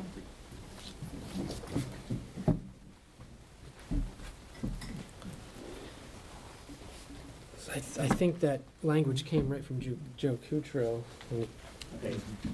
it does say the south of the south curb line. I can tell you, someone who drives that corner all the time, the problem is when you're coming south on Summit and turning onto Thornapple. So it's what do I say? The west side of the street of Summit, when there's a car there parked on that, near the corner, as you're coming toward Summit from the north. Okay. So I'm okay with the language as drafted. Doug, you good? You good? Let's see what you- Good. All right. Okay. Okay. So we are just voting on resolution 2019-01, correct? To adopt, yes? Vote to adopt. Somebody want to move that we're going to adopt this? Your turn. I've already moved on, but I'll, Okay, yeah, okay. I move to adopt, resolution 2019-1. Second. I'll second it. All in favor? Aye. Aye. Opposed? Okay. Now, Moving the along. annual survey. Gotcha. Yes, so you all should have a copy of last year's annual survey language in your packet somewhere. It looks like this, hardly. Yes, that's over here. I just saw it. Here it is. So what I'm suggesting we do is we go through the list of the 13 questions, decide which ones we want to keep because we want to keep a record of how well we're doing as compared to prior years, and also what questions we want to add to specifically inquire about any services or other issues that we want to discuss and get feedback on. That's good to me. So question number 1 is overall, how satisfied are you with the village operations? I think we should keep that unchanged. Agree. Same with number 2, how would you, if you would like to share your experience with the village? Same with number 3, if you Responsiveness. contacted the village office within the last year, Yeah. how quickly did the staff respond? Question 4 is the same, but for village council, I suggest we keep that as well. Question 5 talks about the village budget and that it's spent mostly on providing residents with services. And we are requesting feedback if anyone would like to see additional services or amend services we already provide. My suggestion is to have a sentence put in here that we are actively looking into a composting service. So that that's not added in the comments and we get new Okay. responses. So can we just say that put an of note, the village has already put out an RFP for, We're considering, yeah. So, real quick, when is this? so we usually try and get it out in the month of September. And it's open for 2 weeks. Okay. So it usually goes Friday through, actually it's a little bit more than 2 weeks, so it's Friday through Sunday to allow for 3 weekends. And we send out multiple reminders to encourage folks to complete the survey. And I don't think that changes with the timing of the closing of the RFP. I mean, it's still. That's what I was asking. Don't use technical language like RFP, people don't know what that means. But, yeah, Request we for can- proposal. Yeah. Well, don't even say that, we're considering composting service. I think most people know what a request for proposal They don't. Friday through I'll Sunday, what's tell the you, date? if you don't work in Okay. government, I don't work in government. We can figure out a good language for people to understand. just this really consider, well. we're considering. Right. Okay. All right, so number 6, I believe the enforcement of the village building codes has been fair and effective. Again, that's a question that we just track on a yearly basis to see if any variances occurred. Number 7 asks for more information if the person disagreed with the prior question on implementing building codes. Number 8 talks about village staff sending regular communications to residents and asking if there's anything else that the residents would like to hear about. So I believe we should leave that as well. Then question 9. So last year we asked if the village added resident email addresses to the directory, would you make your email address available for this purpose? 62% of the respondents last year said yes. And we haven't done so. So We haven't updated the directory since then, So when is our plan to update the directory next time? next year. Next year. In which month? Depends on when you guys choose, usually it's around April-ish, or something like that. Okay, so Spring before- towards summer. Mhm. So this is the last survey that will go out before that. What is your recommendation? I suggest. We could turn it Well, into a right yes, now- no. Right now, what We is have the a yes. directory has an address and telephone number? Yes. Mhm. Yeah, but not an email. And residents always have the option of opting out if they choose. Of not the to directory list their phone entirely. number. Of the Of directory. Oh, of the telephone. entirely, Some or the people email. don't list their Yeah. address, most people, well, a few have done that. There are more people though that choose not to have a phone number. Oh, okay, right. Maybe we could say, last year the village asked for this information, 62% said they would participate, Well, that's You could also 2/3. strike Yeah, the just question Strike altogether. it, that's what I'm thinking, it's Mhm. 2/3. And then that said just yes, have the so- option at the next directory and just make that people can either opt in or determination. out. Right. And then if we're questioned why we added that as an option, we can reference 2018 Yeah. survey results. Sure. Okay. Item number 7, shouldn't this be question 6 rather than question 8? You're referring, aren't you, to Yep. what's prior? Thank you. I have a quick question, if I could, Yes, ma'am. about updating the directory. If it's possible to do that in April before the election next May?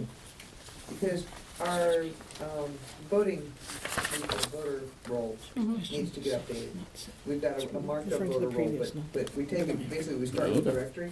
And so if the directory update could be done by April, it'd be really helpful to have a more accurate voter roll for May. So that's a good, James, Yeah. since you That's guys not are about working the on a survey, calendar, that's just that's a, scheduling. Good No, I think segue that's for a good Q1. thing. It's a good Q1, gotcha, speaks my language. Love it. That's, say that again, it's a good Q1? Segue. First quarter. Reminder to Reminder complete the for Q1. quarter one. Oh, okay. Quarter 1, sorry. Oh, quarter one, oh, I thought you meant a Q like a line, okay, Thank you. okay. Okay, then question 14 is talking about village events. Please list if any other events that you would like the Did we village do to 10 already? So 10, 11. I may have skipped. Okay, Let me go yeah. back. We're back to 10. Yes, I'm sorry, I'm looking at the wrong side. Okay, do you believe the last village election was conducted in a fair Yes. manner? I believe we should keep the same question, just change the We'd year. like you to change that, actually. We You haven't would? talked Okay. about it a whole lot, but, people always basically 98% say it was fair, which is nice, or 90% say it was fair. And the same 3 people are always the one who say it's not fair. So, this is not about really surveying, fairness. What we think would be more useful question would be, was it easy to vote? And did you have it was easy to get information about voting? Something along those Yeah, lines. the election process. Was the election process, was the information easy to access? Or did you have enough information, and was the actual process of voting easy? That's a more useful question than just fair, because, you know, anybody who is fair knows the elections are fair, but, So clarity of process and ease of participation. yeah, access to information, was the election information available, that you have easy access to that? And was the actual voting process easy? Because last And- year and the year before, we had Well- more than one voter a minute coming through the table, and that's, you know, I think we're doing a good job, but, you know, it'd be nice to hear people think that. You're doing a good job. Jane? Comment So what if in section. the what if in the future, the perception on fairness of elections change for whatever reason?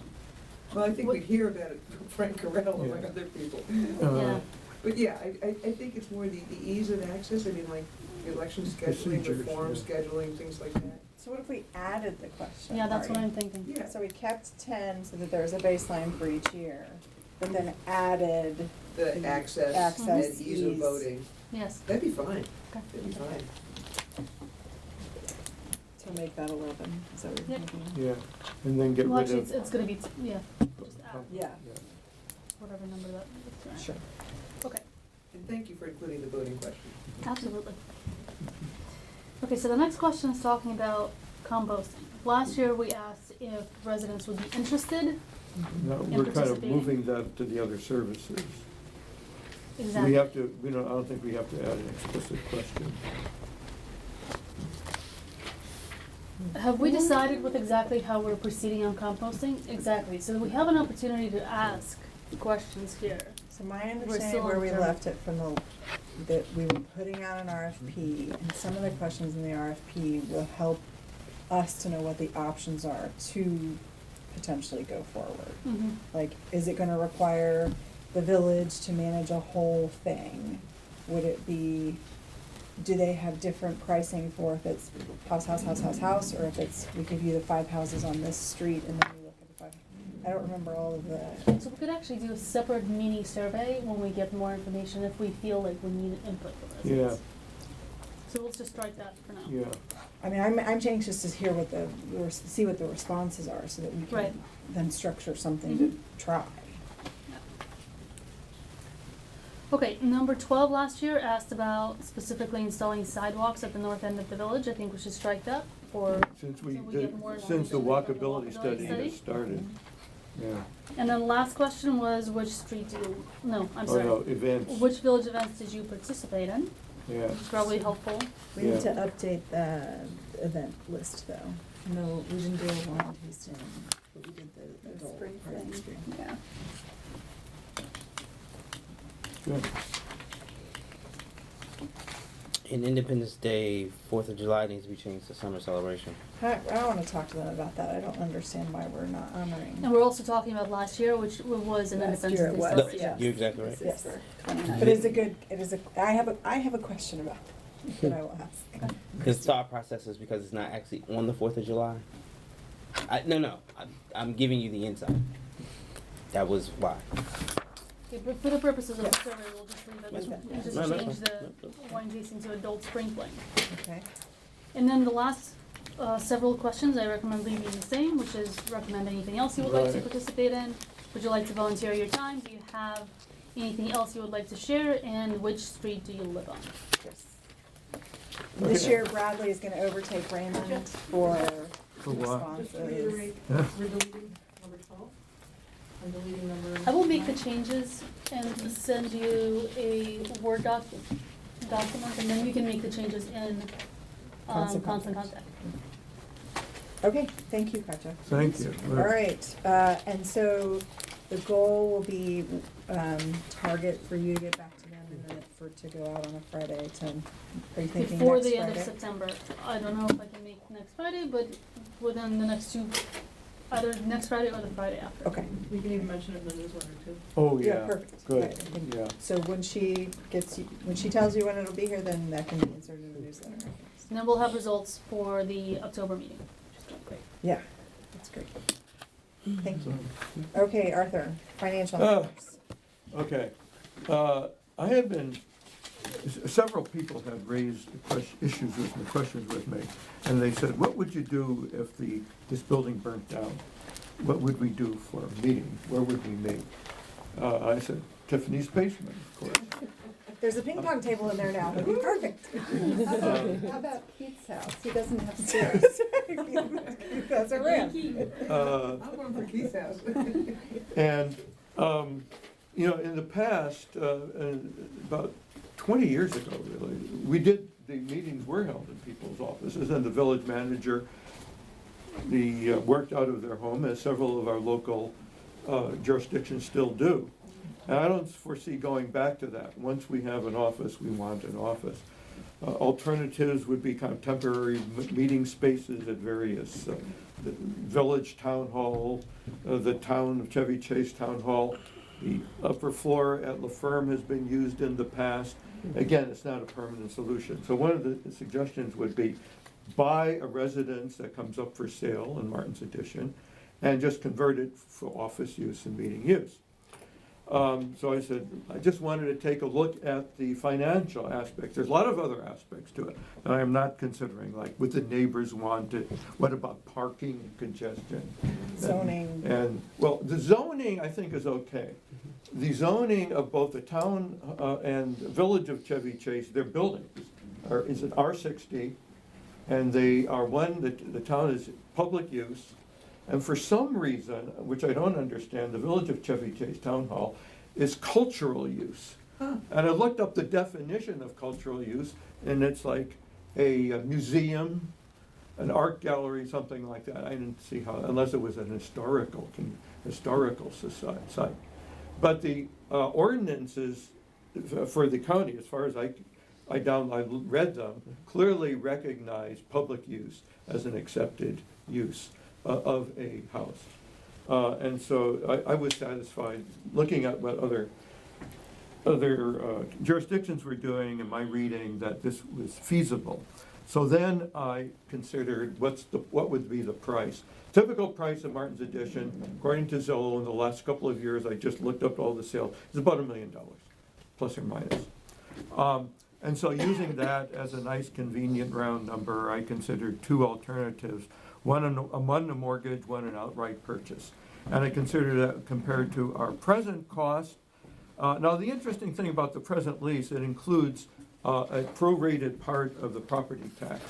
If we owned a property, we'd have to pay the property tax. And so the bottom lines are that the outright purchase would cost roughly about $33,000 a year. What our current lease is, including insurance, the property tax that's included, and the lease is about $33,000 a year. A mortgage would be considerably more expensive, except that the real cost of a mortgage changes over time, so I took the initial year's value as essentially the interest payment. So if, the bottom line simply is, if we were forced to, if there was a fire, an earthquake, a storm, a tornado came by, if somebody bought this building and tore it down and converted it to other use, there would be an option financially feasible to buy a house in the community and use that. Whether there are other concerns and things to think about, but it's financially feasible. Yeah. Couple of questions. Yeah. If you could explain further about the prorated tax, because we do pay a portion of the landlord's property tax. That's what I mean. That's Okay, in so that's just wanna in the make certain that that's what we're 32,000. talking about. Yeah. And if the council were to consider that, if they did it, and depending on the property, would there be consideration of possible income by renting out, depending on the design of the Right. home, for social events, for private events, Right. and garnering? I did not consider any of that. I mean, Yeah. so Arthur's heard this from me, I think, before. If we lose our office square footage here, I perceive the village more supporting renting office space elsewhere. Purchasing a lot for $1 million and then turning it into a building that is ADA compliant, up to fire code, with parking spaces, et cetera, would cost a lot more than $1 million. And I think as far as, resident use in the community, what are we, is this 1,000 square feet? I mean, I don't even think it's this much, 800 square feet. I would see us returning to what, and I would, this was explained to me by several former council chairmen today, what was done before. Meeting at the Chevy Chase Village Hall, meeting at one of the local churches that does rent out, space for meetings for outside groups. I see that being more characteristic of the village than. But now, well, the one issue is where are the distance from village residents? So the Chevy Chase Village Hall apparently used to be where, this is before my time, so Marty may have meetings there. The United Methodist What about Church. the office staff? Where would Well, they see, sit? the question is, back then, we Yeah. didn't have office staff. Right, We had a village manager who was a resident who was who doing. worked out of their house. Worked out of their house. I mean, John Kay did it for many years. Yeah. Yeah. And the meetings were, he had a really nice living room, dining room company. And parking on Delfield was not bad. People parked around the corner. But I do recall a couple of council meetings. I vaguely recall, not just at the Chevy Chase Village Hall, which is the obvious local place, but I think it was one at the firehouse that I went to once. They had a space, The issue is now is we would need like office space where staff could actually be settled in because we count on you to be here, and it's a different structure. And so we would need to find some place that, at least 1,000 square feet where you guys were comfortable and had the phones and equipment you need to do the services we do now. That doesn't mean you couldn't rent an office in a house. Right, that's another thing that I had. And there are office put up. buildings galore. Well, even on Different Chestnut area. Street, Yeah. the house down at the corner of Chestnut and Thornapple, beautiful house, right? Their kids are grown and gone to college, boy, have they got a nice meeting space in the basement where office, could be an office bigger than this. Now, I'm not Yeah. saying. No, right, that's it. In fact, I replied to Ed Novak. Who Ed wrote it, Novak, yeah. That, and something I had not discussed here, I wanted to put it on one side of one page. Right. It would be to lease space. And as well I'm not as saying that Ed is willing to lease space, only that his house is gorgeous and would have unused space more than this, that you could use as a permanent Right. office space, Yeah. and would be very accessible. So that's not the Right, only these are, place. okay, I just this was an exercise to test out the Very financial feasibility. Very Well, actually, I think interesting. it's very helpful to have that point of reference in case we ever need to come up with an alternative Yeah. for this office space. All right, thank Should you. we move on to? Okay, The financial report in general, Arthur submitted an addition, so we'll yeah, have to put this into nothing the to minutes. report. The The finan- report, the news is good news. That's Right. The news is good. All right, manager's report. I will try to be brief. I didn't know this was gonna come up on a busy night. Fairly quickly, I attended the Chevy Chase Village council meeting. Long and short, the dog park was voted down and it's being disestablished. I sent out dog park options to VMA residents, so they have other fire board meeting. Dennis King removed his nomination, and so VMA still has a third position that's open. There is a Chevy Chase Firehouse open house October 12th from 10 a.m. to 3 p.m. All are invited. I attended the first MML engagement and outreach committee meeting in Annapolis, and I am also registered for the fall MML conference in Cambridge, Maryland, which is October 3rd to the 19th. We have gone through a arduous but needed process to upgrade the computers to Microsoft Office, and VMA has migrated from Gmail platform to Microsoft Office as well. A little bit more professional, relatively same price monthly. However, instead of having money go to Dropbox and Gmail Suite and things of that nature, is all going under Microsoft. If any of the council members are interested and want their own personal email address, council member, chair, what have you, let me know because we can set that up. Let's see. The building permit log, that is. Tina had a question. It's not a question, and you and I had discussed this. It wasn't, we've had Office on the computers. When we bought the new computers last year, we had the most recent version of Office. It was Outlook that we got. Okay. which we have, but it was installed on the computer. We hadn't been using that because we were using Gmail, so I just wanted to let you know, we have the software, but it was how it was being used. Well, Outlook for Business is generally the more common use, so I can now see, at least when I get invites now, I can accept them. Which is, Not a problem. Thank you. The building permit log that is attached. That's something new that we introduced last month, and now it is an ongoing. So these are current projects that are going on in the village. The Brookville burglaries. We hosted a community meeting with the Montgomery County Police Commander of District 2 on Monday. The officers here went into extensive about that. I would like to make sure that we get them within the next week, the bus stop information that we said we were gonna get Captain Gagan. And if you would like me or another member of the council to coordinate with Ms. Schrader, because we told them about at least 4 different bus stops that are right here in the mornings, and also the times that the buses were coming. And he was very receptive to getting that information from us, which I think may also help us with our traffic counting by Montgomery County, and then any discussions we have with the state, since they're coming out here to do their audit of the intersection. Sounds good. Additionally, I spoke to all of the Brookville merchants, and without going into too much detail, cameras are going up completely around the building. I won't reveal locations. The pharmacy has installed iron. To be clear, the merchants are putting up Yes, cameras I around the apologize. building. Yes, the merchants are Martin's is not the Martin's Editions is not. Neither is the landlord, but the business owners are. Yes, the business owners are protecting their own investments. The pharmacy has an iron gate now on the front and on the back. They also have ADT siren, so if someone does try to break in, the siren will go off onto Brookville Road.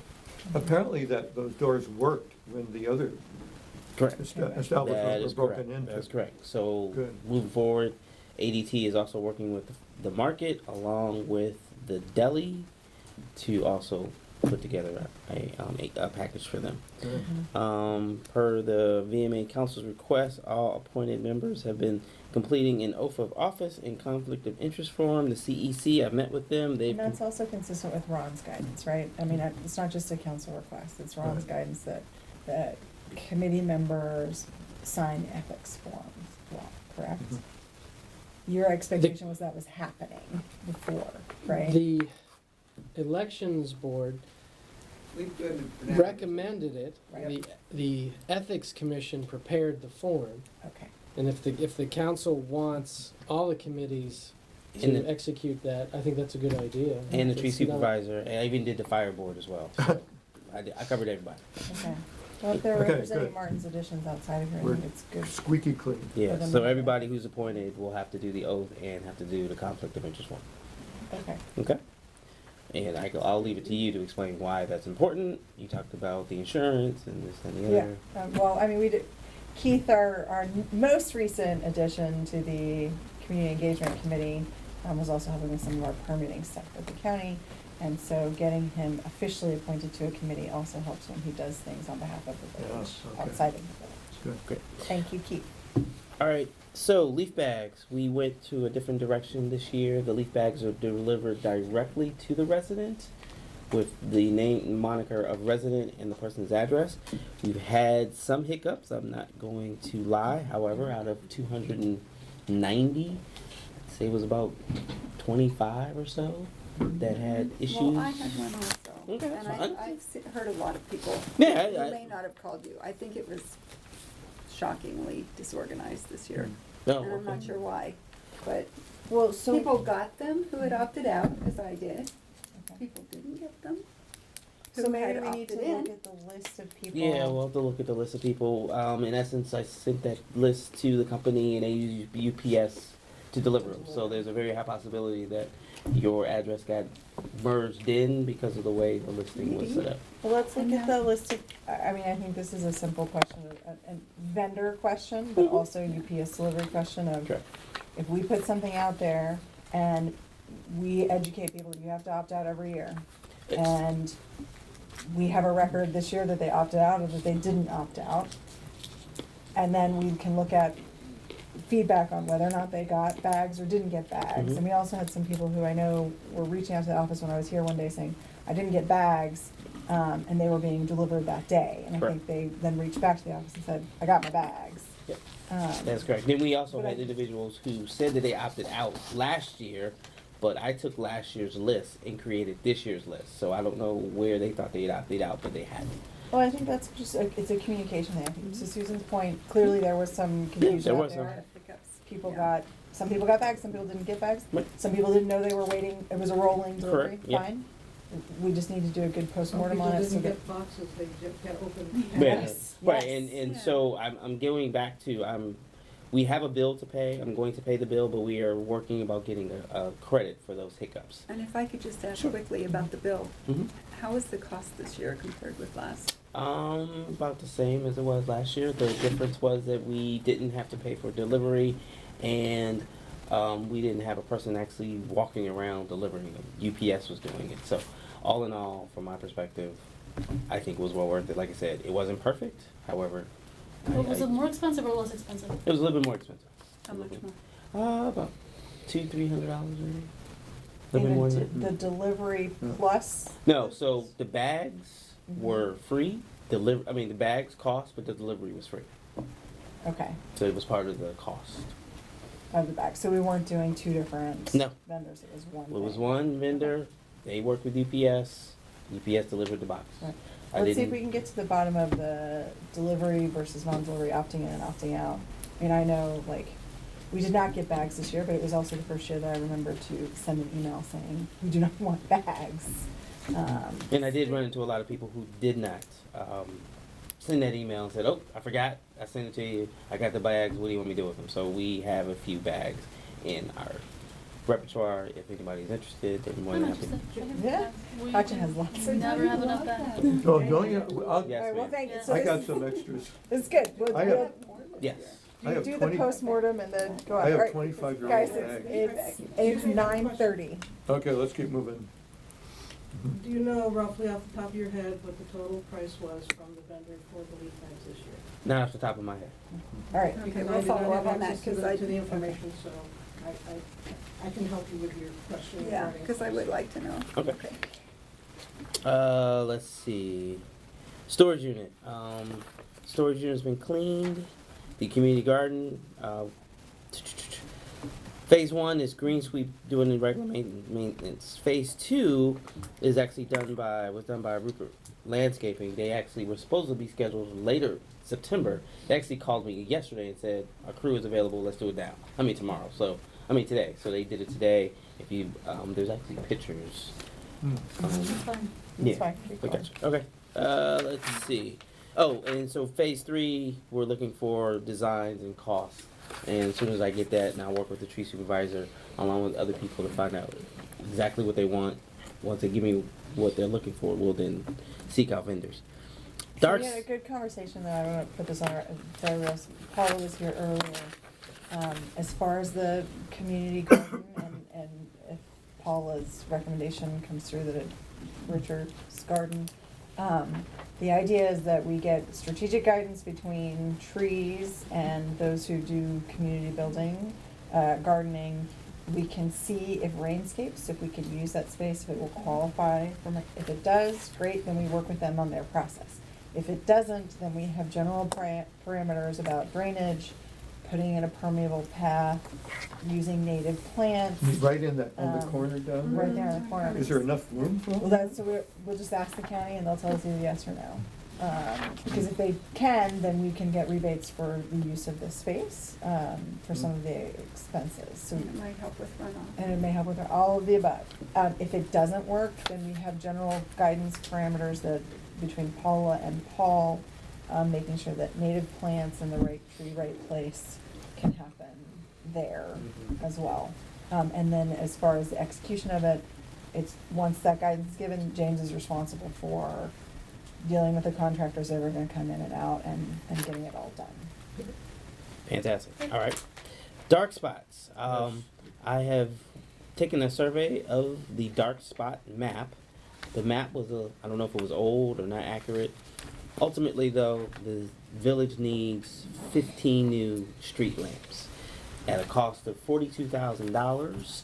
I have not received Where's the 15 come? Yes. 15. There were 12 dark spots, and we have 3. But how do you define a dark spot? It was on this map. It was on the dark spot map.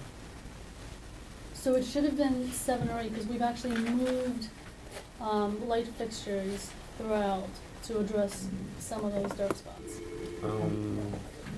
So maybe you guys sit back down at some point in time. Yeah, we need to, because that's what I counted. When I went through after the movie night and walked through the village, these are the spots that I found.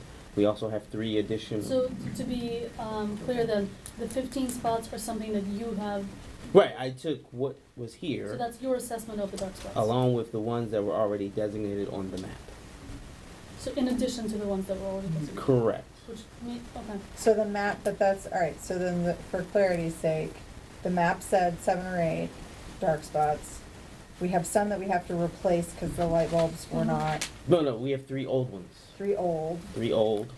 So now we're at a difference of about 5 spots that James, when he did his walkthrough, found as dark spots that weren't already identified on the map. Is that right? That is correct. Yes, Okay. that is correct. Let me So- also interject that I found dark spots. Whether or not a light pole goes there, that is up to once we do this walkthrough. But I did identify at least those possibilities. Okay.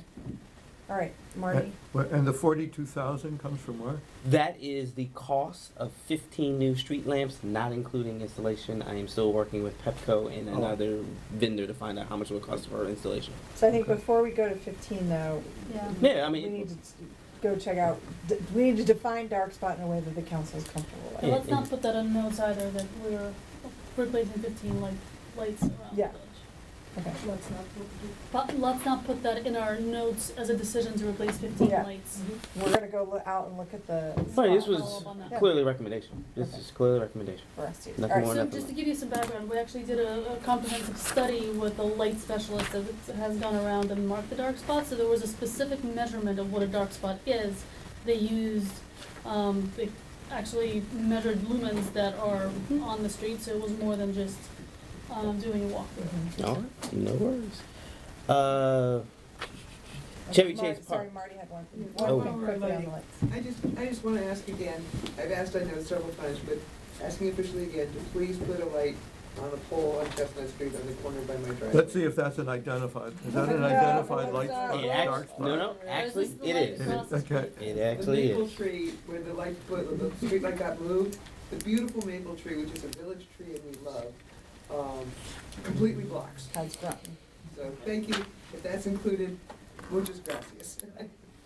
Thank you. All right. Chevy Chase Park. The county is addressing all of these issues. If you haven't paid attention, they are there.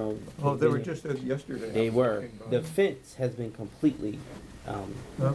replaced with a brand new fence around the basketball court. Okay. So they're still working on the balance items, but they are getting there.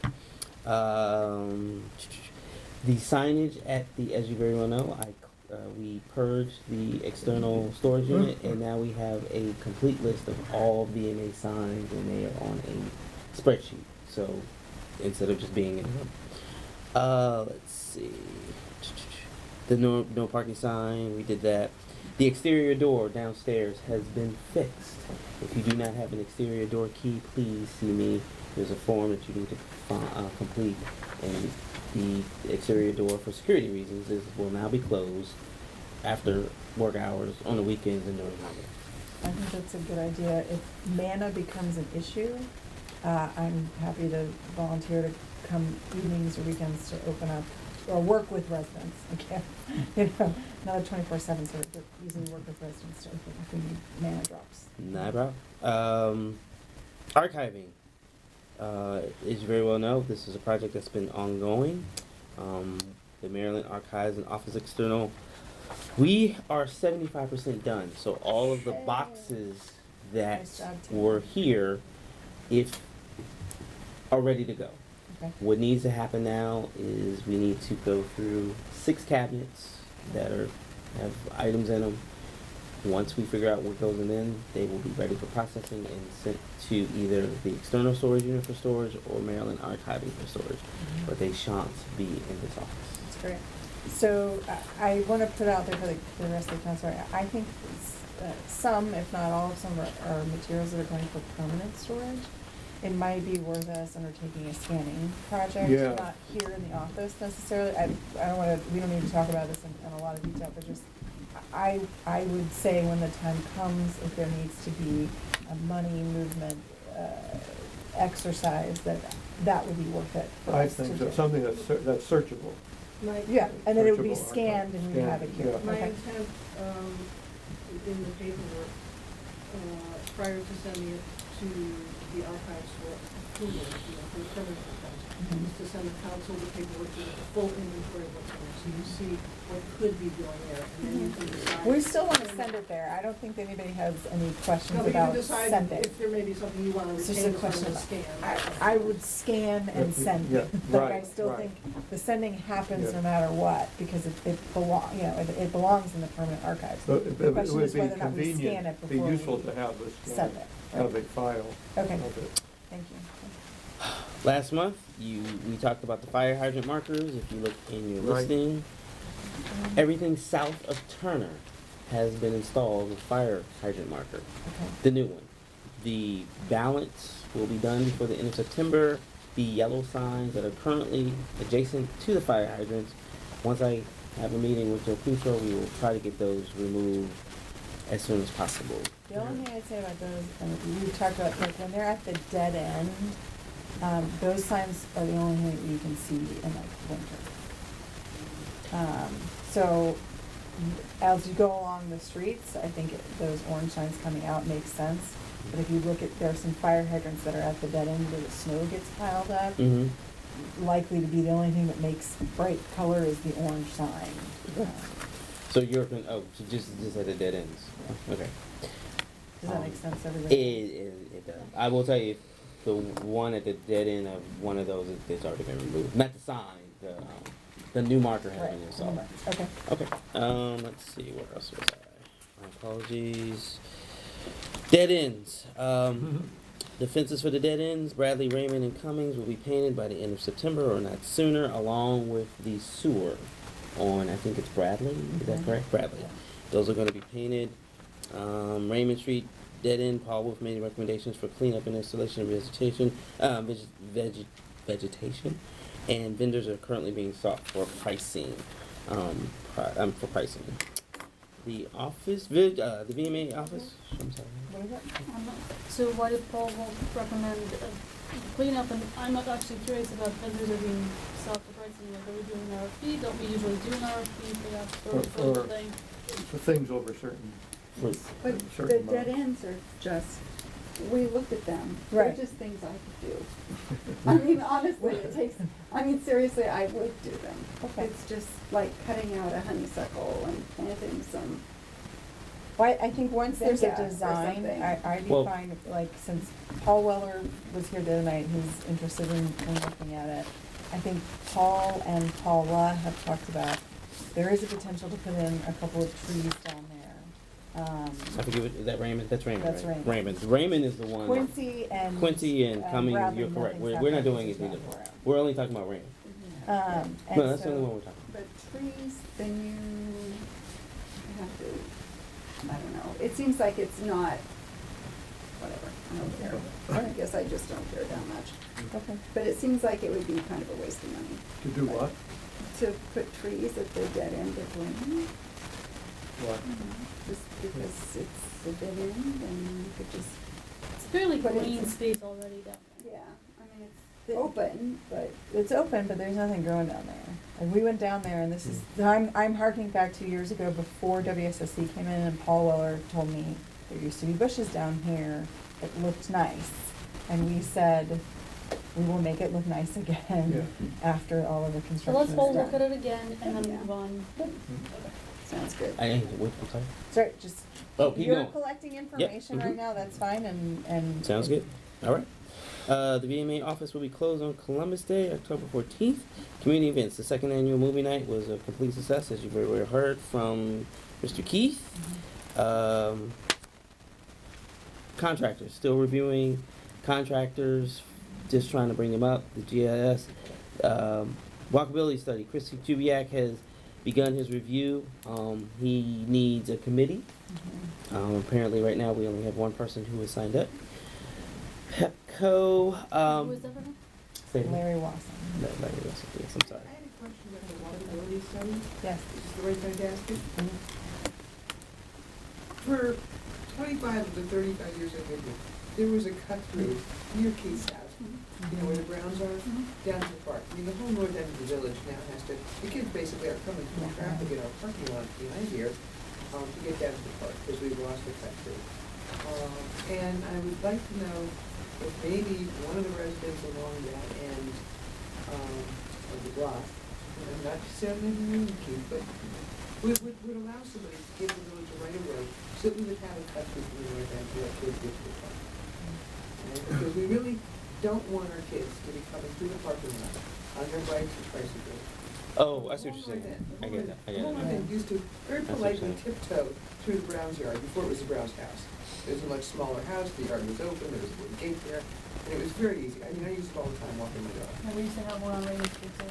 Yes. And now, of course, it's blocked off, and, you know, that's their right, it's their property, there's no right of way. It's actually the route of the old road that runs from my house, which was the barn of the original farm, right?